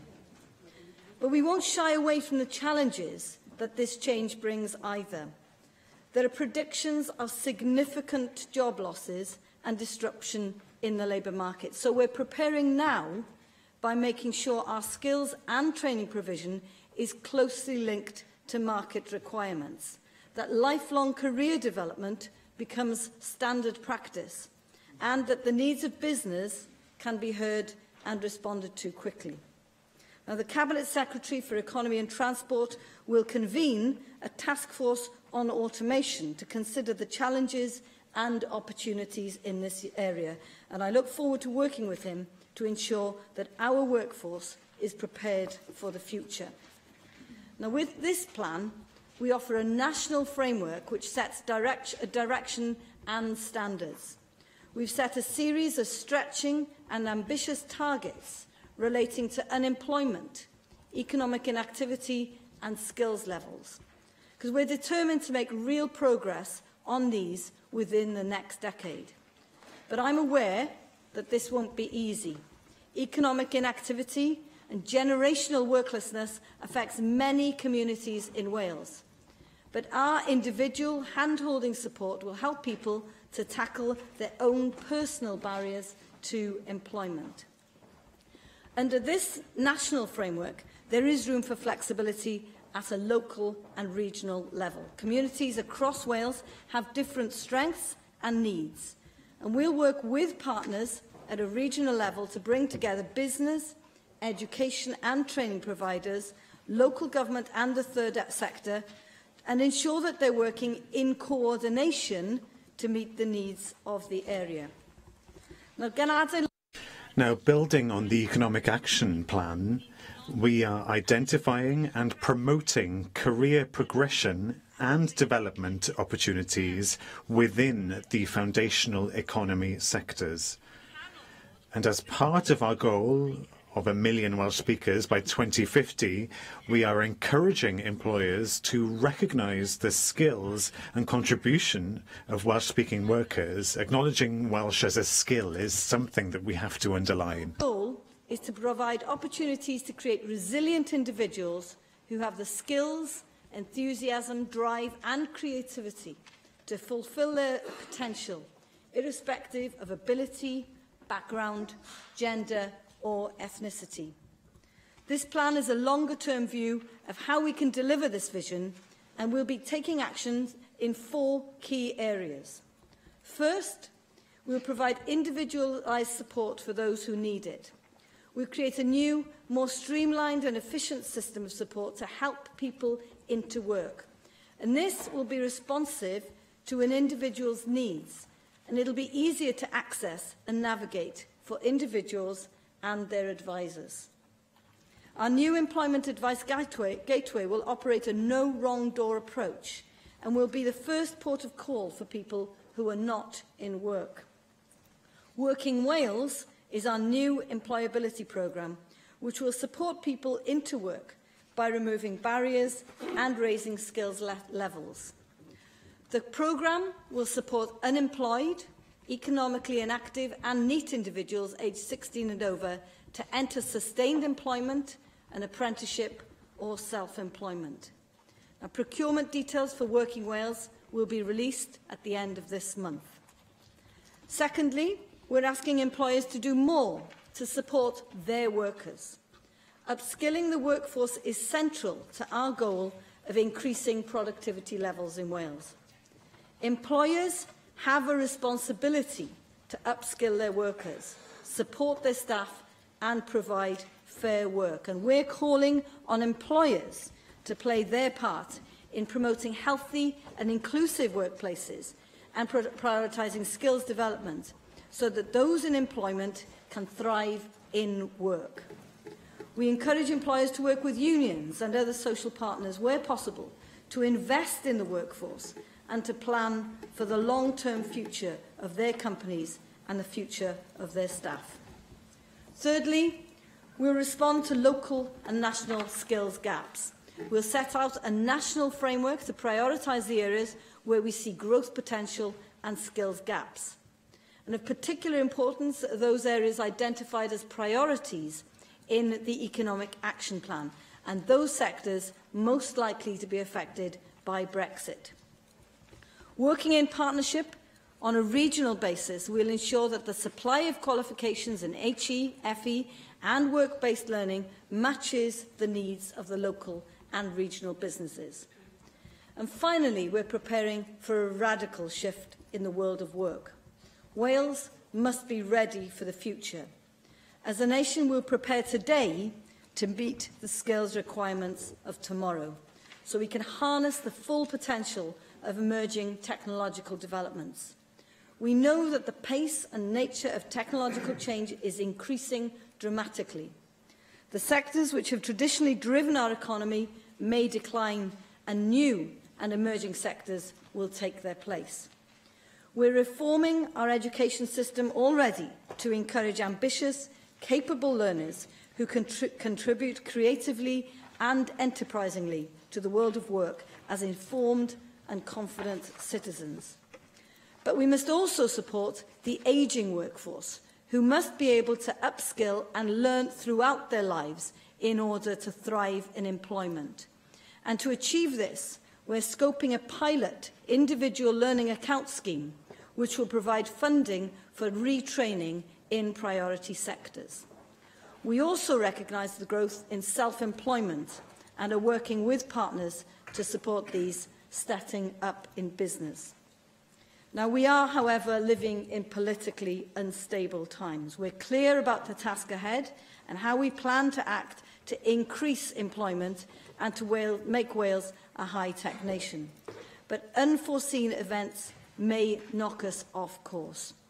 This could include a significant economic hit as a result of a poor trade deal with the EU, or if the UK Government were to renege on its promise that Wales would not be financially worse off as a result of Brexit. Many of our employment programmes hitherto have been financed by the EU, and we will work closely on future funding arrangements with the UK Government. Now, this plan provides the long-term vision and national framework that Wales needs to support people into work today while preparing for the radical changes of the future. I look forward to working in partnership with organisations across Wales to deliver the actions outlined in this plan. Deal. Mohammed Asghar. Thank you very much, Deputy Presiding Officer. I thank the Minister for her statement today. We all recognise the importance of education and training in providing people with the skills required by employers to gain decent and sustainable jobs for future. The Minister says the Welsh Government has set a series of stretching and ambitious targets relating to unemployment, economic activities and skill levels. Can I ask if the Minister will publish those targets and provide regular updates in this chamber on progress to meeting these targets within time scale and within at least 3 years of this term of this chamber? The Minister will be aware that businesses in Wales remain concerned that the money received from apprenticeship levy is not ring-fenced for skill training in Wales. In England, employers who pay the levy receive vouchers to spend on staff training, while smaller employers are also eligible for help. The CBI has said the ideal would be for a single system for using the apprenticeship levy across the United Kingdom. We are all, after all, a single economy and a single country. May I ask what consideration has the Welsh Government has given to introducing a voucher system in Wales? Businesses must have a big say in how the money is spent on skills and training to ensure we deliver the workforce that our economy needs in future. I welcome the Minister's assertion that we must make sure our skills and training provision is closely linked to market's requirements. Can the Minister outline how the Welsh Government intends to engage with the business sector to ensure this is achieved? The Minister commits to responding to the local and national skill gaps. Around a third of all apprenticeships currently involved in the health and social care sectors.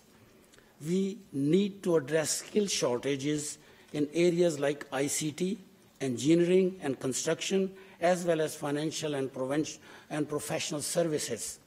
The importance of this was recently highlighted by the announcement of Persimmon Homes that they were recruiting more than 700 construction workers, including bricklayers and carpenters in South Wales. So that's a great opportunity for skill sector to seize this great opportunity.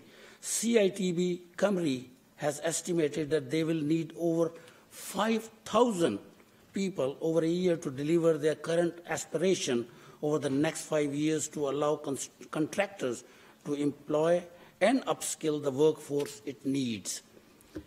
Minister, what emphasis is the Welsh Government giving to providing skill training in this sector to ensure we have sufficient skilled Welsh workers in place to take full advantage of the opportunities in future and coming up, this also providing by these businesses? The Minister also says she will provide individualized support to those who need it. So can I also ask that the subject of financial help with the living cost for apprentices, what do you think about that? There is a substantial evidence that financial barriers such as transport costs are discouraging and in some cases preventing young people from taking up apprentices. When will the Welsh Government be in position to respond to the Economy, Infrastructure and Skills Committee recommendation that the apprentices should get the same financial help with living costs as university students across the country? In conclusion, Deputy Presiding Officer. I also would like to ask Minister, the young, the disabled people, and the senior citizen, skill sector there is a bit lacking, and also our armed forces community in this country. So what is the government motive on that side, or steps she's taking to make sure they are not lacking behind? Disabled people, women, and pay gap, which area we just heard very recently. That I know that Mr. McEnroe is a great tennis player. His salary, and Martina Navratilova, she only takes 10%. 15,000 and 150,000 gap in one of the medias in this country, paying to these people. Women. What I'm saying, there is a gap of wage in different areas. In the private sector, I'm saying private. So is any motive in this government, the private sector should be encouraged to make gender balance in pay sector? That's my point is. It shouldn't be like that there's a big gap among the men and women in different, doing the same job, but the salary is not the same. I'll be grateful. Thank you. Minister.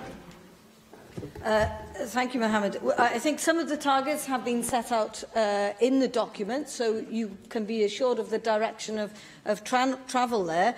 I will be looking at producing more granularity. I think it's important that we look at the regional impact and what it looks like regionally. So we will be really monitoring this in a very coherent way, but we'll be doing it systematically over a long period of time. So I hope you'll hold me to account on that, because it'll be important for me to make sure that we are delivering. And one of the things we will be doing is making sure that we pull together all of the different large organisations who are working in this space. So we've already spoken to the DWP, so that we're not all chasing after the same people who may be economically inactive, that we're coordinating our efforts.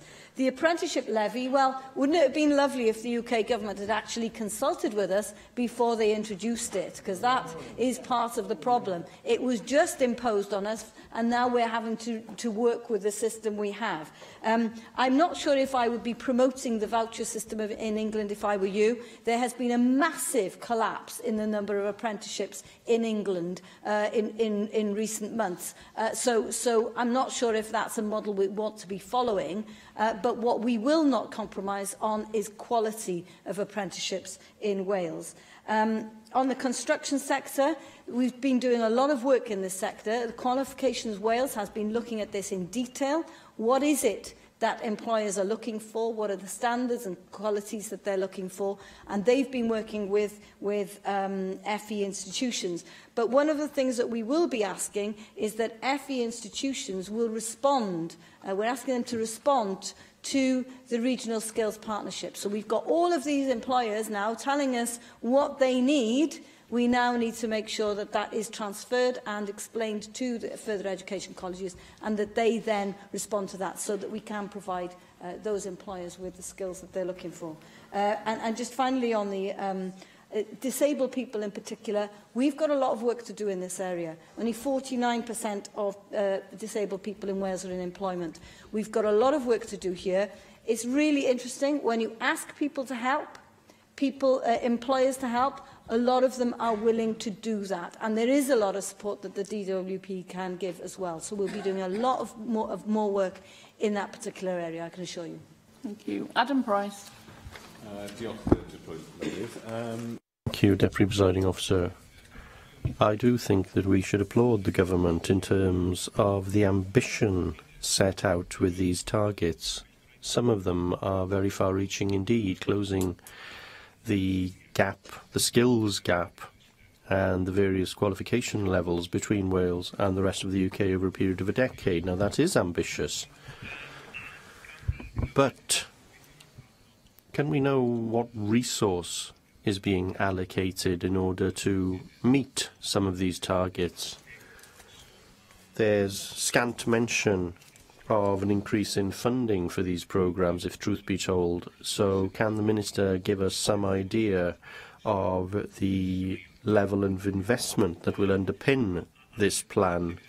Can the Minister also explain the rationale for reintroducing individual learning accounts, which is an old policy scrapped by the Welsh Government 7 years ago. It wasn't seen as being a great success. In England, of course, it was scrapped because it caused one of the greatest ever cases of financial fraud. So understanding the government's rationale would be of assistance there. Now, in terms of the community adult education sector, the Minister's predecessor made a policy statement back in the summer.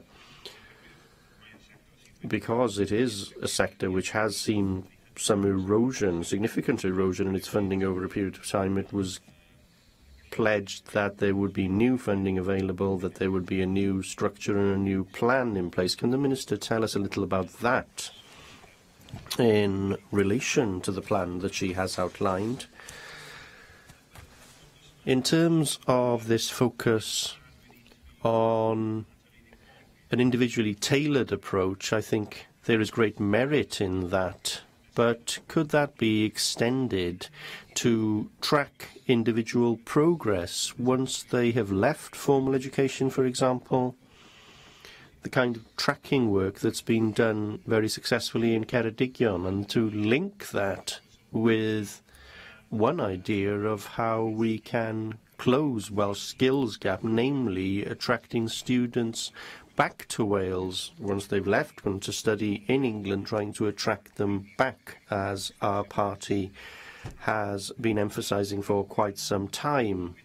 And then finally, reference was made to the need for Welsh language skills.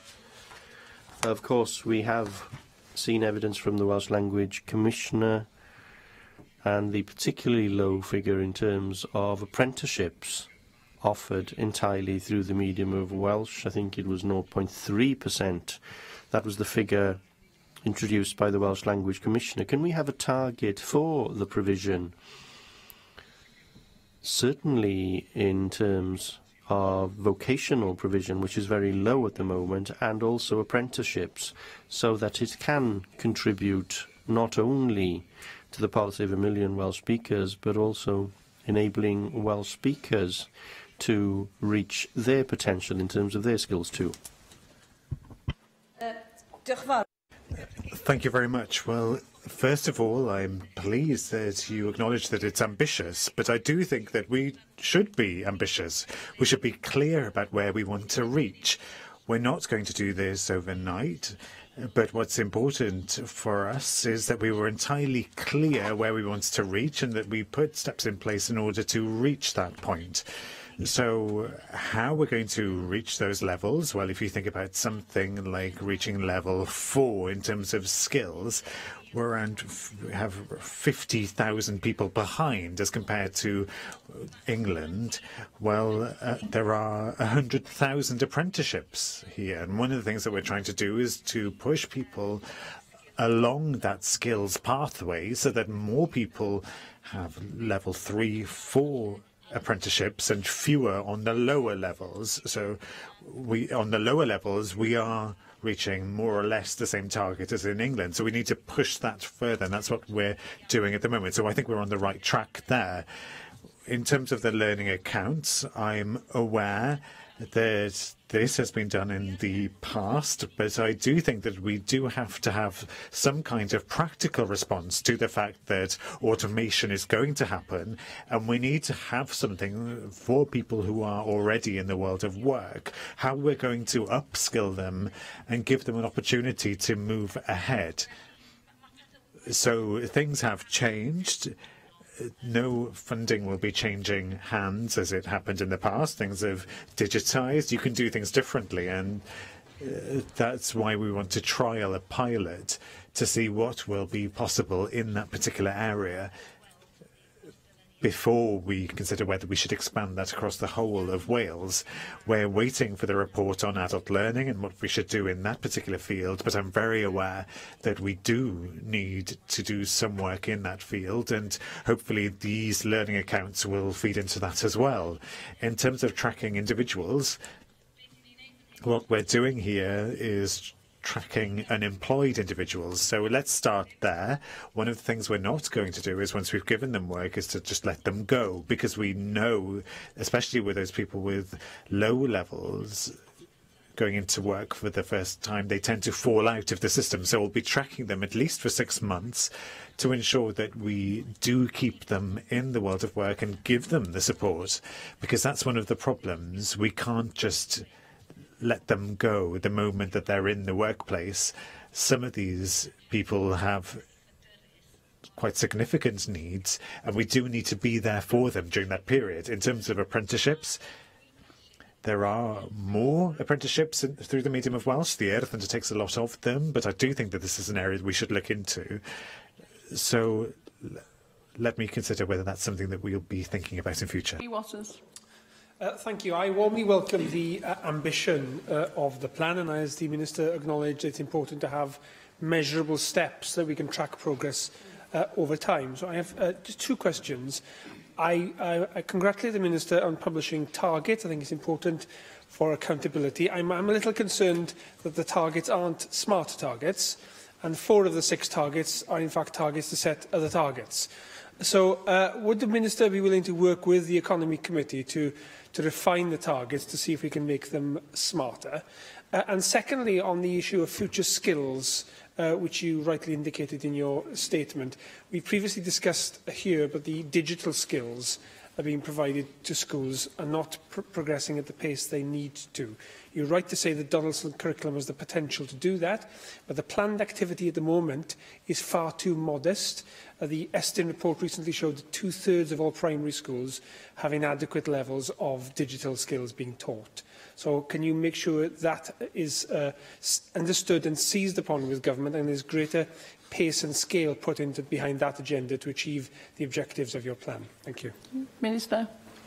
Yes, on targets, I am very well aware that what we've got here is headline targets, and I'll be working with officials to make sure that we get much more focused targets and that we break them down, so we're not just kind of crashing into it 10 years from now. We do need to make sure we have steps of progress. I think it is worth noting that actually we can't deliver all of this by ourselves. So if the economy suddenly goes into free fall, then that's going to have an impact on what we're able to do. So we just have to be sensitive. But, you know, the Department of Work and Pensions, they also have a huge responsibility to take action in this space. So working with them, making sure that we're not all going after the same people, I think is really important. But we know more or less how many people are interested, even those who are economically inactive, would like to go into the workplace. So we just need to kind of really break that down, not just on a Wales basis. We can do it on a regional basis, on a local authority basis. We can really start to make those inroads, I think, and give people responsibilities to deliver on those targets. On future skills, I think digital, I think that the Secretary of Education is very well aware, I think, of the importance of digital skills. It was absolutely central to the Donaldson recommendations. I know that she's keeping a close eye on that. But, you know, don't think we've taken our eye off that ball for 1 second, but there is a recognition that we absolutely need to master this if we are going to really punch our weight in the global economy. Michelle Brown. Thank you, Deputy Presiding Officer, and thank you for your statement, Minister. I'd just like to pick up on a couple of points from the employability plan itself. Firstly, I welcome the creation of the Employment Advice Gateway. I think giving advice and support from someone with expertise in drawing out the skills and experience of a work seeker and who has the knowledge to guide a work seeker through the myriad courses and training that are on offer is absolutely vital. One question I would like to ask, though, is who is this going to be available to? Will it just be for NEETs and the unemployed, or will it be available to those in work who want to upskill? I'm very much hoping that you're going to say it's the latter. Because we don't just need people to get people back into work, we need to help people already in work to earn more and to keep more of their own money as well. A failure of some of the previous schemes to get unemployed people back into work is that they have tended to start to provide support some months into the period of unemployment. Obviously, the longer a person is unemployed, the harder it is for them to find employment. So it's therefore very important that this advice and support is available from day one. And if the Minister could clarify that for me, I would be very, very grateful for that. Turning to Working Wales, again, this programme has laudable aims, and I really do hope that this ambitious plan works in the way it's been intended. However, how are you going to ensure that placing people in education and training will not be used as a cover for unemployment figures and the government's failure to provide a business environment that's conducive to job creation?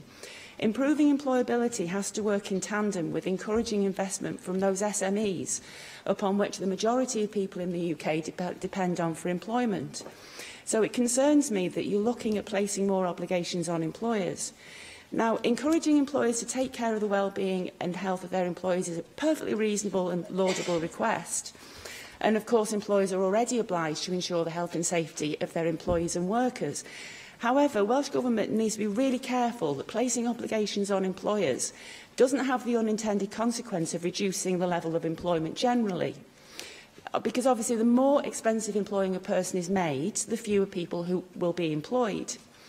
So, what cost-benefit analysis are you going to undertake to ensure that any new obligations you place on employers don't have the consequence of increasing employment costs and thereby reducing employment levels? Thank you. Minister?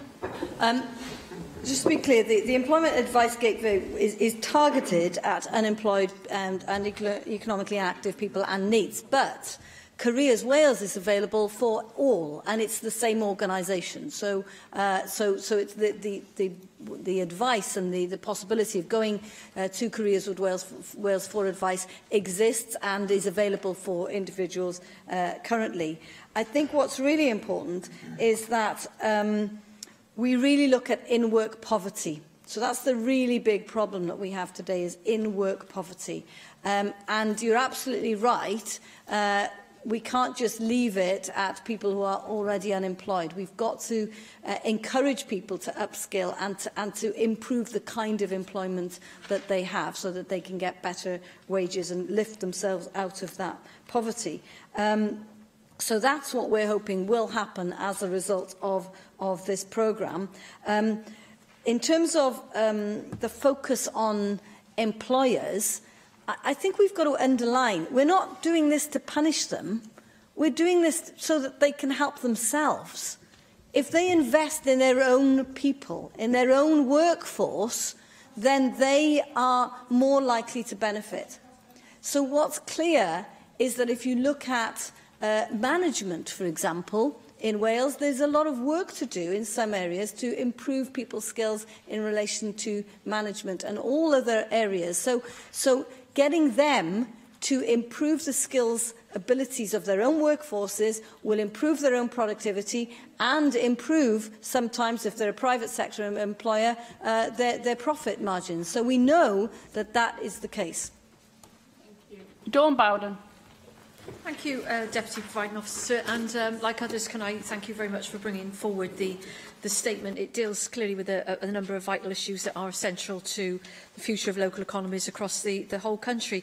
But I'd like to raise two specific issues. One is very basic, practical, and not strictly in your portfolio. So if you just bear with me, because you do actually mention it in the plan, and that's about people being able to get to and from their training opportunities and work opportunities, because that's pretty fundamental, really. If you don't have your own transport and then reliable and no reliable local bus services, then that's clearly a hugely important element of any employability plan. Yet right now, for example, I'm dealing with complaints in my constituency of local bus services that are leaving communities isolated at those critical commuter times in the morning and in the evening. And the current system of bus regulation, or rather deregulation, which is, it allows this to happen, isn't good enough. So would you agree that if we don't tackle the issue of reliable public transport, then we are going to fail to support many of those who are attempting to get into training and work, and that there's a significant piece of cross-governmental work that needs to be done in terms of your plan and the need to provide reliable local public transport? And secondly, can I welcome the recognition in the plan of the value of the work that's carried out by the Wales Union Learning Fund, or through the Wales Union Learning Fund. And I'm sure you'll welcome the success that the programme has delivered in many of our workplaces, helping to develop employability and the essential skills of the workforce, in a number of cases actually providing people with the most basic literacy and numeracy skills that they actually left school without. And can I seek your assurance that this will continue to be a key feature of any employability plan? Minister. I think it's worth emphasising that this programme is a cross-government programme. So this has been negotiated and discussed across the whole of government. So that's why there are so many different factors in it. And that issue of transport has been underlined more than once as being a key feature of actually blocking people from getting to the workplace. I know this is something that the Valleys Task Force discussed recently, and there's a real appetite, in particular, I think, in the Department of Work and Pensions, to recognise that, in particular in some of those valleys areas, some of the rural areas, that this is a feature that needs to be addressed. So we're talking to the Department of Work and Pensions to see what we can do in that space. But I absolutely accept that that is a real problem, irrespective, really, of what you put in place in terms of public transport. It may be we need to be a bit more creative than that. On the Wales Union Learning Fund, absolutely. I think there's a real recognition that sometimes, I think you, John, were the one who told me that sometimes employees don't want to go to their employers and admit to having certain lack of skills. And being able to go to your union reps to say, actually, can you help me here, is a real help, not just to those individuals, but ultimately to the businesses themselves as well. So I was very pleased to award some prizes to people involved in the Wolf programme last week. Thank you very much, Minister. Item 8 on the agenda this afternoon is a statement by the Counsel-General, consultation on the draft legislation Wales Bill. And I call on the Counsel-General. Thank you. A little over a year ago, my predecessor as Counsel-General announced that the government was beginning a groundbreaking process to create codes of Welsh law. And this was the start of a long journey, and it's with great pleasure that I can now announce plans to embark upon an ambitious new leg to that journey. Today, I'm launching a public consultation on the draft legislation Wales Bill. And this bill will impose obligations on the Welsh Ministers and the Counsel-General to make Welsh laws more accessible. And it also makes bespoke provision about the interpretation of Welsh legislation. One of our most fundamental roles as a government is to protect the rule of law. And to do so, we must ensure that devolved law is accessible and understandable. We recognise that a clear, certain and accessible statute book is an economic asset. It gives those who wish to do business a more stable and settled legal framework. And this, in turn, should help investment and growth. Public sector bodies and other organisations will more easily understand the legal context within which they operate. And policymakers within government will have a clearer basis from which to develop new ideas. Legislators will find scrutiny of laws easier, and it would make an enormous difference to those of us who may wish to use the law in Welsh. Foremost, a question of social justice. Making the law accessible is vital to enable citizens to understand their rights and responsibilities under the law, something that has become increasingly important since repeated cuts have been made to legal aid and to other services designed to advise those in need of assistance or representation.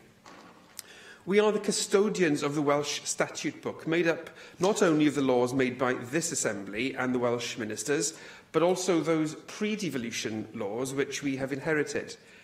That element of the statute book, in particular, is frankly not in a good state. And in recent decades, legislation has been allowed to proliferate without pausing to fully rationalise and integrate what is new with what had gone before. A statute book of thousands of acts and statutory instruments has long been difficult to navigate, but Welsh legislation is even more inaccessible due to our highly complex system of devolution and the absence, because of the single England and Wales legal jurisdiction, of a formal body of distinct Welsh law. It is difficult for the people of Wales to know what the law means and to understand who is responsible for what, and that undermines democratic accountability. So this government is committed to a systemic, ongoing and comprehensive consolidation of legislation within our competence, and the organisation of that law into subject-specific codes. Whilst this will be groundbreaking in the UK, we will be following similar precedents set across common law jurisdictions. Australia and Canada, for example, have routinely consolidated their legislation since the beginning of the 20th century, after inheriting laws from the UK Parliament in not dissimilar circumstances. And the United States went a step further and created a code of law in 1926 that has been maintained ever since. But we need not only look afar for examples of good practice.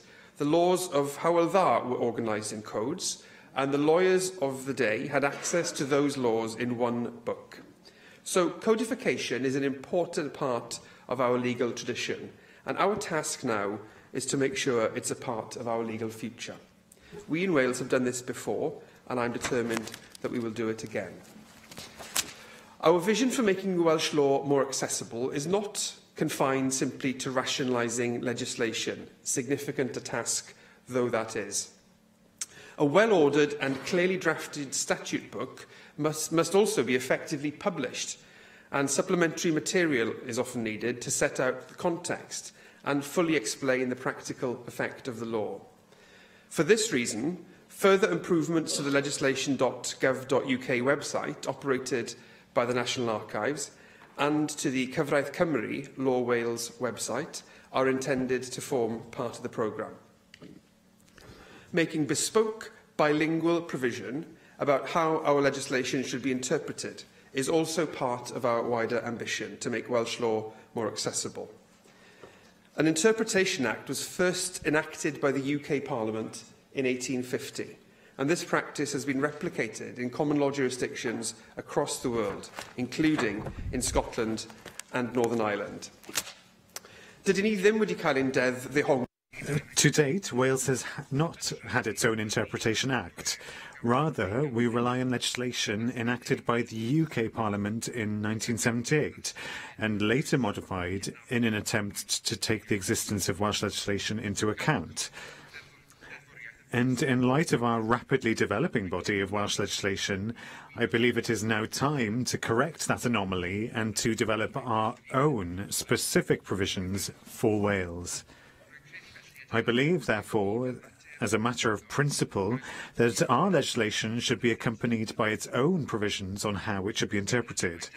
And furthermore, the 1978 Act is now 40 years old and is in need of modernisation, which we are taking the opportunity to do in our bill.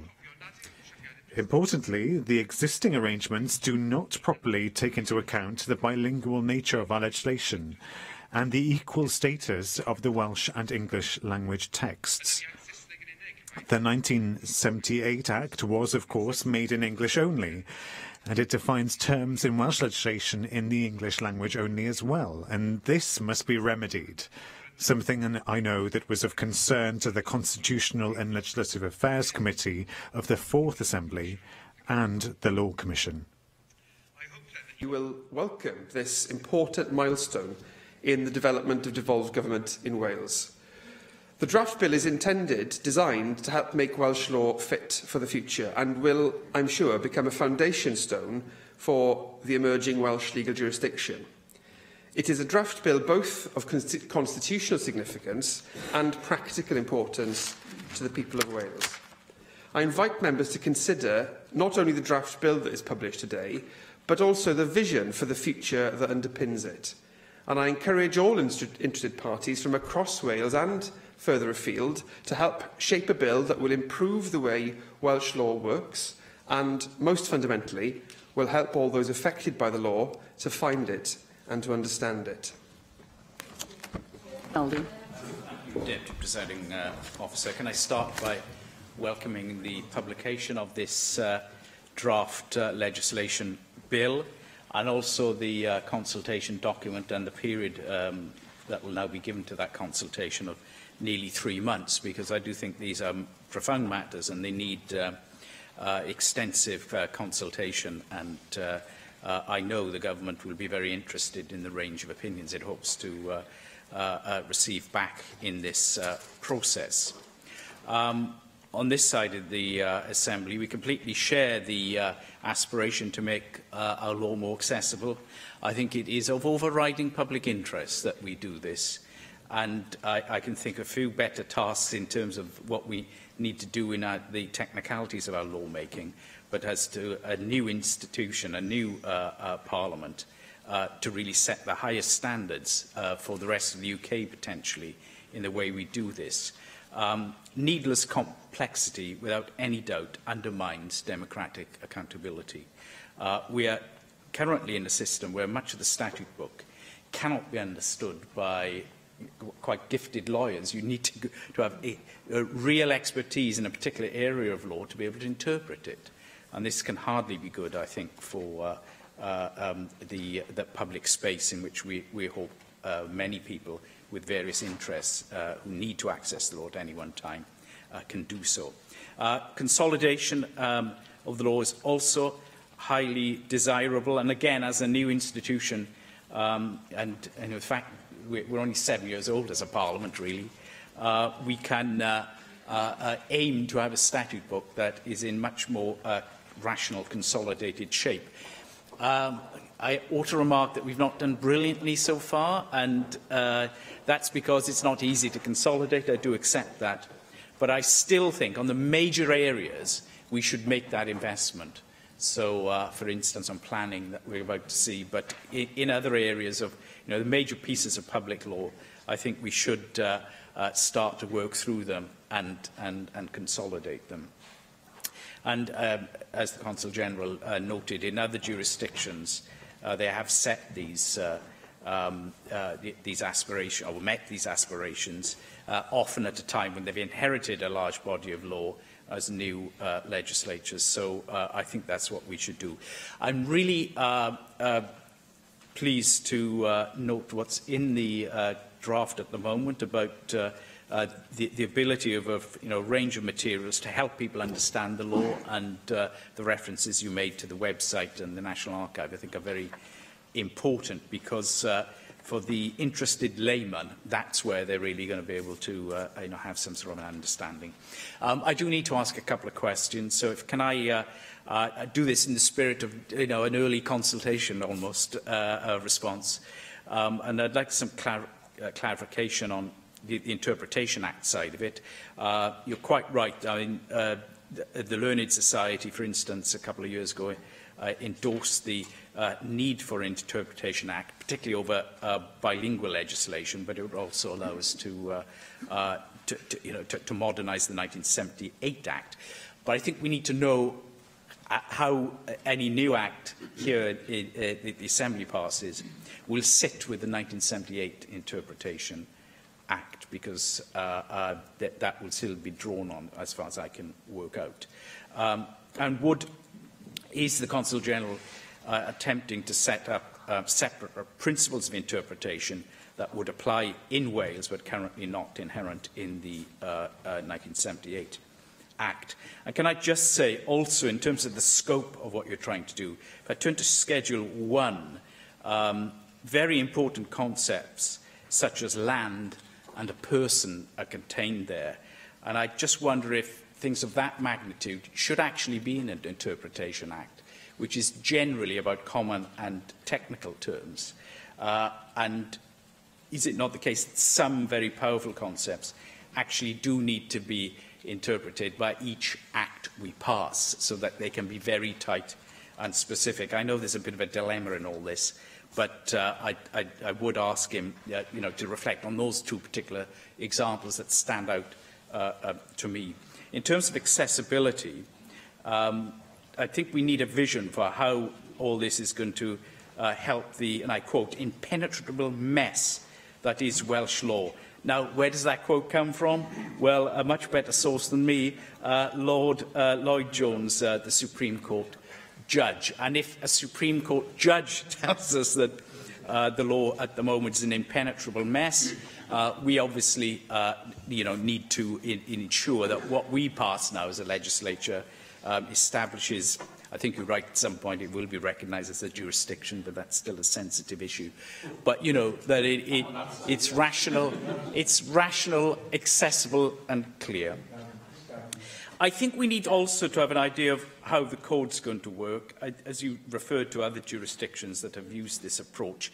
But in practical circumstances, would we have a social care code? Would we have a healthcare code, or would you try to sort of link those? And similarly, would there be a planning code and a different environmental code? There's a lot of nuance in how you sort of approach these things, and I think some sort of idea of how many codes or how comprehensive they're going to be would be useful.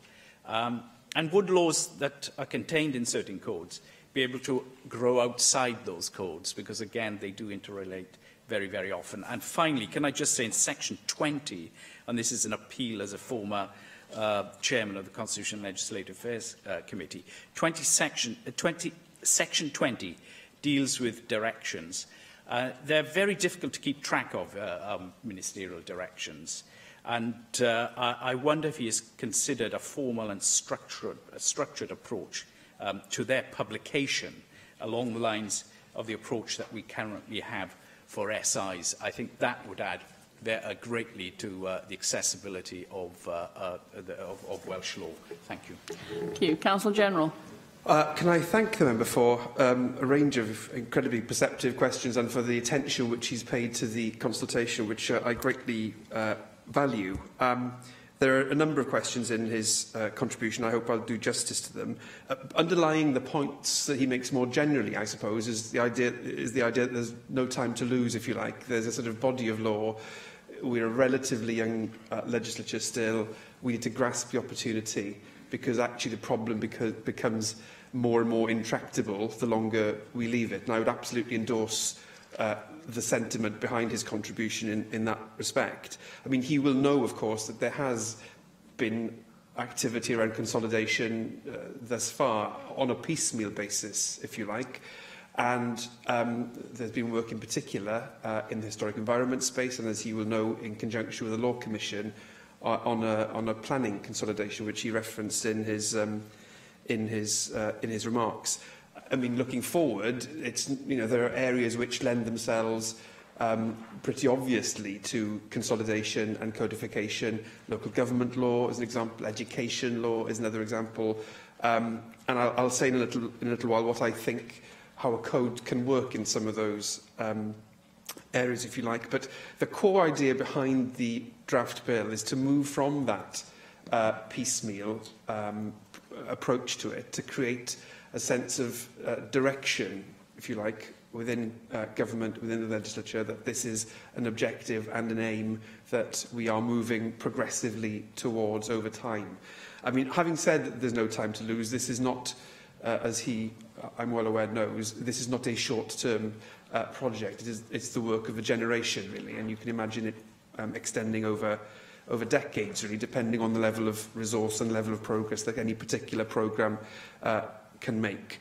In terms of what a code could look like, I don't envisage the code having a kind of separate legal personality, if you like. So with any code, I imagine it to be one or two, or perhaps more, depending on the complexity of the subject matter, principal acts which consolidate perhaps 3 or 4 topics within education, say, just to take that as an example for this purpose.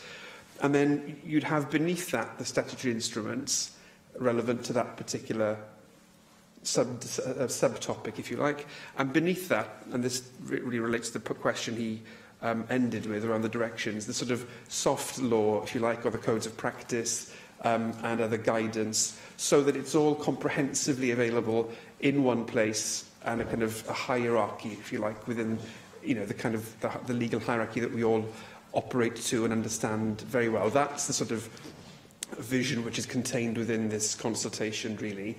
And the critical thing, as again he acknowledged, is that it needs to be maintained. It would not be. We've seen plenty of examples in the past of pretty significant consolidation in many legislatures, actually, and then a new government comes in, reforms the law, but does it through a standalone act, which kind of undermines the consolidated nature of what's gone before.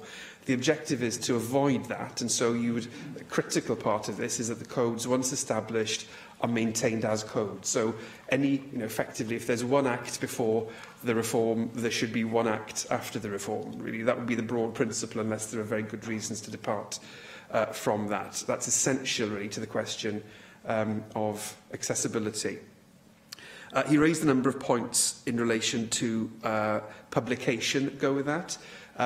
We are some way away from where we need to be in terms of having an online resource which is both current and authoritative across primary and secondary legislation in both Welsh and English. We are a long way from being able to achieve that objective. I met last week with the National Archives, the Queen's printer, to discuss this particular challenge, and there's a particular challenge about resourcing the Welsh language aspect of that, because they don't have the resources, obviously we do here. So there's a discussion in relation to that aspect. He asked some questions on the Interpretation Act. On particular definitions, I mean, the existence of a term in the Interpretation Act obviously does not preclude that term being differently defined in a particular act if that's necessary for the purpose. One of the issues I know that his committee has raised in correspondence with me on reports for previous legislation and statutory instruments is the question of Section 11 of the previous Act and how that can be confusing. And what we having the proposal in this consultation is that that would not apply to the new Wales-only Interpretation Act, but that the face of an act would spell out that rule or spell out the definition, making it easier for an individual reader to access the point. The objective is to have a clear and hopefully memorable date, the 1st of January perhaps in any year, so it would be absolutely clear what the cut-off point is for the application of the Act. And in terms of what acts and statutory instruments would it apply to, it would be any act of this Assembly which post-dated that date, whatever it is, and any statutory instruments entered into by Welsh ministers after that date, whether or not that comes under an act of the Assembly or an act of the UK Parliament. So it should be pretty straightforward to understand the application of the new provisions. Thank you. Can I just gently remind members that it's a 30-minute statement and we are on nearly 21 minutes. Simon Thomas. Thank you very much, Deputy Presiding Officer. You'll be pleased to know that David Melding has asked most of the questions already, so I will focus perhaps on our approach to all of this. It's true to say that there won't be many champagne corks popped following today's statement, but they should be, because this is an important statement. For the first time, we are stepping out of the shadow of Westminster in the way that we draw up our legislation. I welcome that, and as we turn our backs on the European Union, we are opening the door to a far more European approach to legislating and to make legislation more accessible to the public. And the Council General was right in focusing in his statement on social justice. I have used this example in the past, but it remains true that a constituent came to me ardently stating that the housing legislation was related to him because the law said that this law applied to England and Wales, but it was England-only legislation, if truth be told, and therefore I welcome the statement, and I do hope that the consultation will take us forward. Just a few questions, therefore. It's clear that we as Plaid Cymru believe that there should be a separate legal jurisdiction and that it would be far easier to deliver many of the things that the Council General set out if that were to be the case. But can you explain how this consultation work will go hand in hand with the work of the Commission on Welsh Law, which has been established by the First Minister, and Lord Cwmgïedd is chairing that, and how those two pieces of work are going to dovetail? Now, I am still quite unhappy with the fact that we don't have a fully bilingual website and materials available. You say that the Queen's Printer doesn't have the resources, but whilst we have an England and Wales jurisdiction, it is their duty to provide appropriate resources so that people in Wales can access this Welsh law in a bilingual format, because we do make bilingual legislation in this place. And I think it's unfortunate that after some 3 or 4 years making this case, are borrowing or lending members of staff from Welsh Government to the National Archive, and they still haven't got to the point where we should have reached. So can you tell us what further work you will be doing here? Because there is no point having codes and consolidation of the law if people can't access the law and can't understand what that law is and what it does. Now, I know that you've responded to David Melding on this issue, but could you just explain a little more on how these various codes will be drawn up? You refer to the history of Wales and the Code of Hywel Dda. There was more than one, unfortunately, the Gwynedd Code, the Dyfed Code, the Gwent Code. There may have been codes that haven't survived even. Now, I accept that there will be more than one code related to more than one area, but how would you see the government, or rather the Assembly, getting a grip on the development of these and ensuring that they remain appropriate and fit for purpose? And related to this is the fact that you must place the duty not only on this government and the current Council General, but also future governments. How exactly will you place that duty? Because any future government would be able to overturn that or ignore it. So how do you think you can set this commitment in stone? I know that you're in favour of it, but we will need to see how it develops in future. And on the European mainline, Napoleon was most well known for developing such codes. Now, I'm not suggesting for any moment that you would be a little Napoleon here in Wales. I would prefer to see you following in the footsteps of the greatest lawyer that we've had in Wales to date. Thank you for those questions. It touches on several different areas. And the first question about the relationship between this and the work of the Commission. Well, one of the things that the Commission looked at was that question of accessibility to the justice system in general, and that was in a wide-ranging way. And as I said in my comments, I think it's vital in a context where we're losing legal aid, and that it's generally more difficult for people to access legal advice. There's a specific duty on us in that context and on government to make the law as accessible as possible and to publish law in several ways so that people can not only find it but understand it when they do find it. Another element to that is that the Commission is looking at the question of the jurisdiction, and consolidation and codification will restate this legislation as Welsh bilingual legislation. It completes that category of Welsh law in a much more understanding and understandable and specific way. So that contributes to that debate. I share his disappointment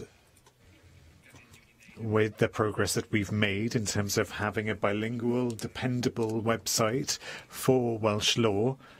I have had very recent discussions with the Queen's Printer about this issue to see how we can move this issue forward. What I would say is that the linguistic element is a very specific one here, but the England jurisdiction, that relates to the fact that the legislation there isn't current either. So this is a challenge across the United Kingdom, unfortunately. I have been discussing with them something that they're developing for DEFRA, for the Westminster government, which is DEFRA Lex. which is some kind of index, temporary index, so that people can find everything within a particular area, even if it hasn't been consolidated yet. With regard to how the codes would work, there would be a duty on the Council General within 6 months of every assembly to put forward a scheme or a plan. There will have been public consultation on that, and ministers will have agreed on the contents of the plan, and they'll have to look at the time at what areas are ready for reform, and there'll be an opportunity then to codify. And if something has just been reformed and then there's been a period of policy silence, as it were, then that would also give us an opportunity to do some of this work. I foresee that there will be a plan, and there'll be several projects within that plan. Maybe some projects will take more than one assembly term to complete. So if that's in train when the next government comes into power, then it would be possible for the government to stop that work, but it would be much more likely, I think, to develop that scheme for the future. There will be a legal duty on the government to bring forward a scheme, but the content of that will depend on the legislative circumstances and the general legislative programme of the government at the time. Neil Hamilton. Thank you, Deputy Presiding Officer. I regret having to perhaps pour cold water upon the enthusiasm of my neighbour here for moving Welsh law in the direction of European jurisprudence, but I'm sure the Council General will agree, because it's mentioned in the statement itself that codification can also occur, of course, in a common law jurisdiction such as the United States and Canada, and merely making sense of the disorganised and uncontrolled development of a series of different statutes or orders and consolidating them into one single unit which can be more easily accessed is not quite the same thing as moving in the direction of a sort of teleological approach such as is found in European law jurisdictions. I have myself been a consolidator at times as the editor of Butterworth's Land Development Encyclopedia more years ago than I now care to remember, and I had annually to update any statutes or statutory instruments which were produced in the year and put them within the confines of one book, removing what had been made redundant and inserting the new measures. And this is an entirely benign process, which doesn't necessarily mean any change in the corpus of law itself. And nobody rationally could object to what the Council General said, that the aim is to make law accessible, to enable citizens to understand their rights and responsibilities under the law. One of the big problems with the law today, of course, is the extent to which it has grown, year in and year out. When I was many, many years ago a tax practitioner, Butterworth's published annually a tax code. In 1965 it was 750 pages. It's now 17,000 pages and has been increasing year in and year out. The more law there is on the statute book in various forms, the more inaccessible inevitably it becomes, the more specialist it becomes. But it is vitally important that we should make it as easy as possible to navigate around these various tributaries. And so I welcome this exercise. Nobody could object to a consultation. Whether this leads to the grander enterprise of creating a separate jurisdiction for Wales is another matter altogether, although I've had a couple of very interesting conversations already with Lord Thomas of Cwmgyrdd about this, and he does make some very important points about the practicalities of the law within Wales developing sufficiently well to serve people in a practical sense by merely such nuts and bolts issues as developing a system of forms, for example, and that cannot easily be done within a legal system which is currently directed and controlled from London. So I do see this as a benign development.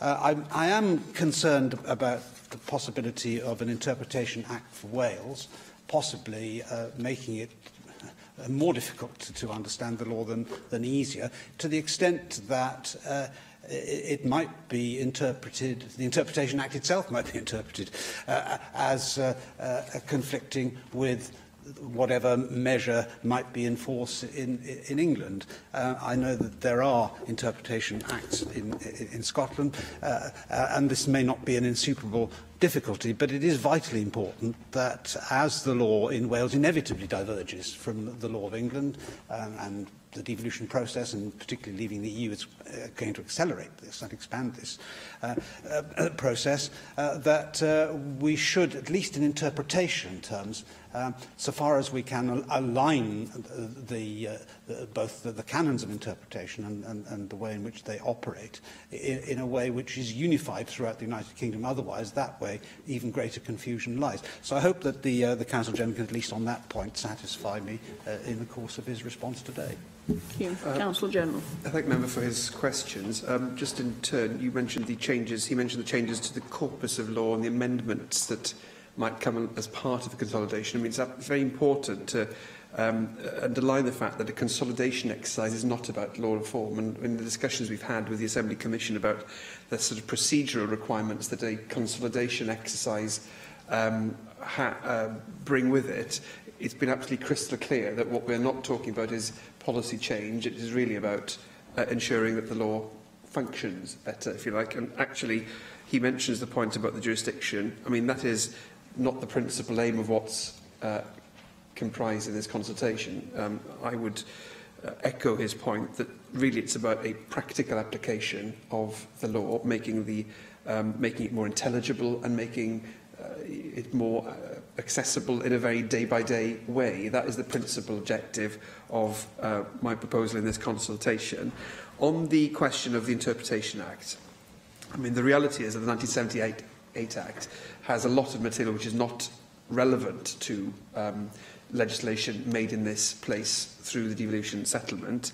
And, of course, it's only in English. So there's a whole body of authoritative law which we pass here, which does not have its own Interpretation Act, and that's the Welsh language version of every act that we pass. And so it's absolutely vital that both those two aspects are addressed, and the consultation contains proposals for that. I think on the question of conflict, to my mind, what the most important thing is that we have an Interpretation Act that works for the devolved settlement in Wales, and that it's very clear when that Act applies and when the Interpretation Act 1978 applies, so that lawyers and members of the public accessing legislation have, with crystal clarity, understand where they go to understand the law. Council General. Thank you. And that brings today's proceedings to a close. Thank you.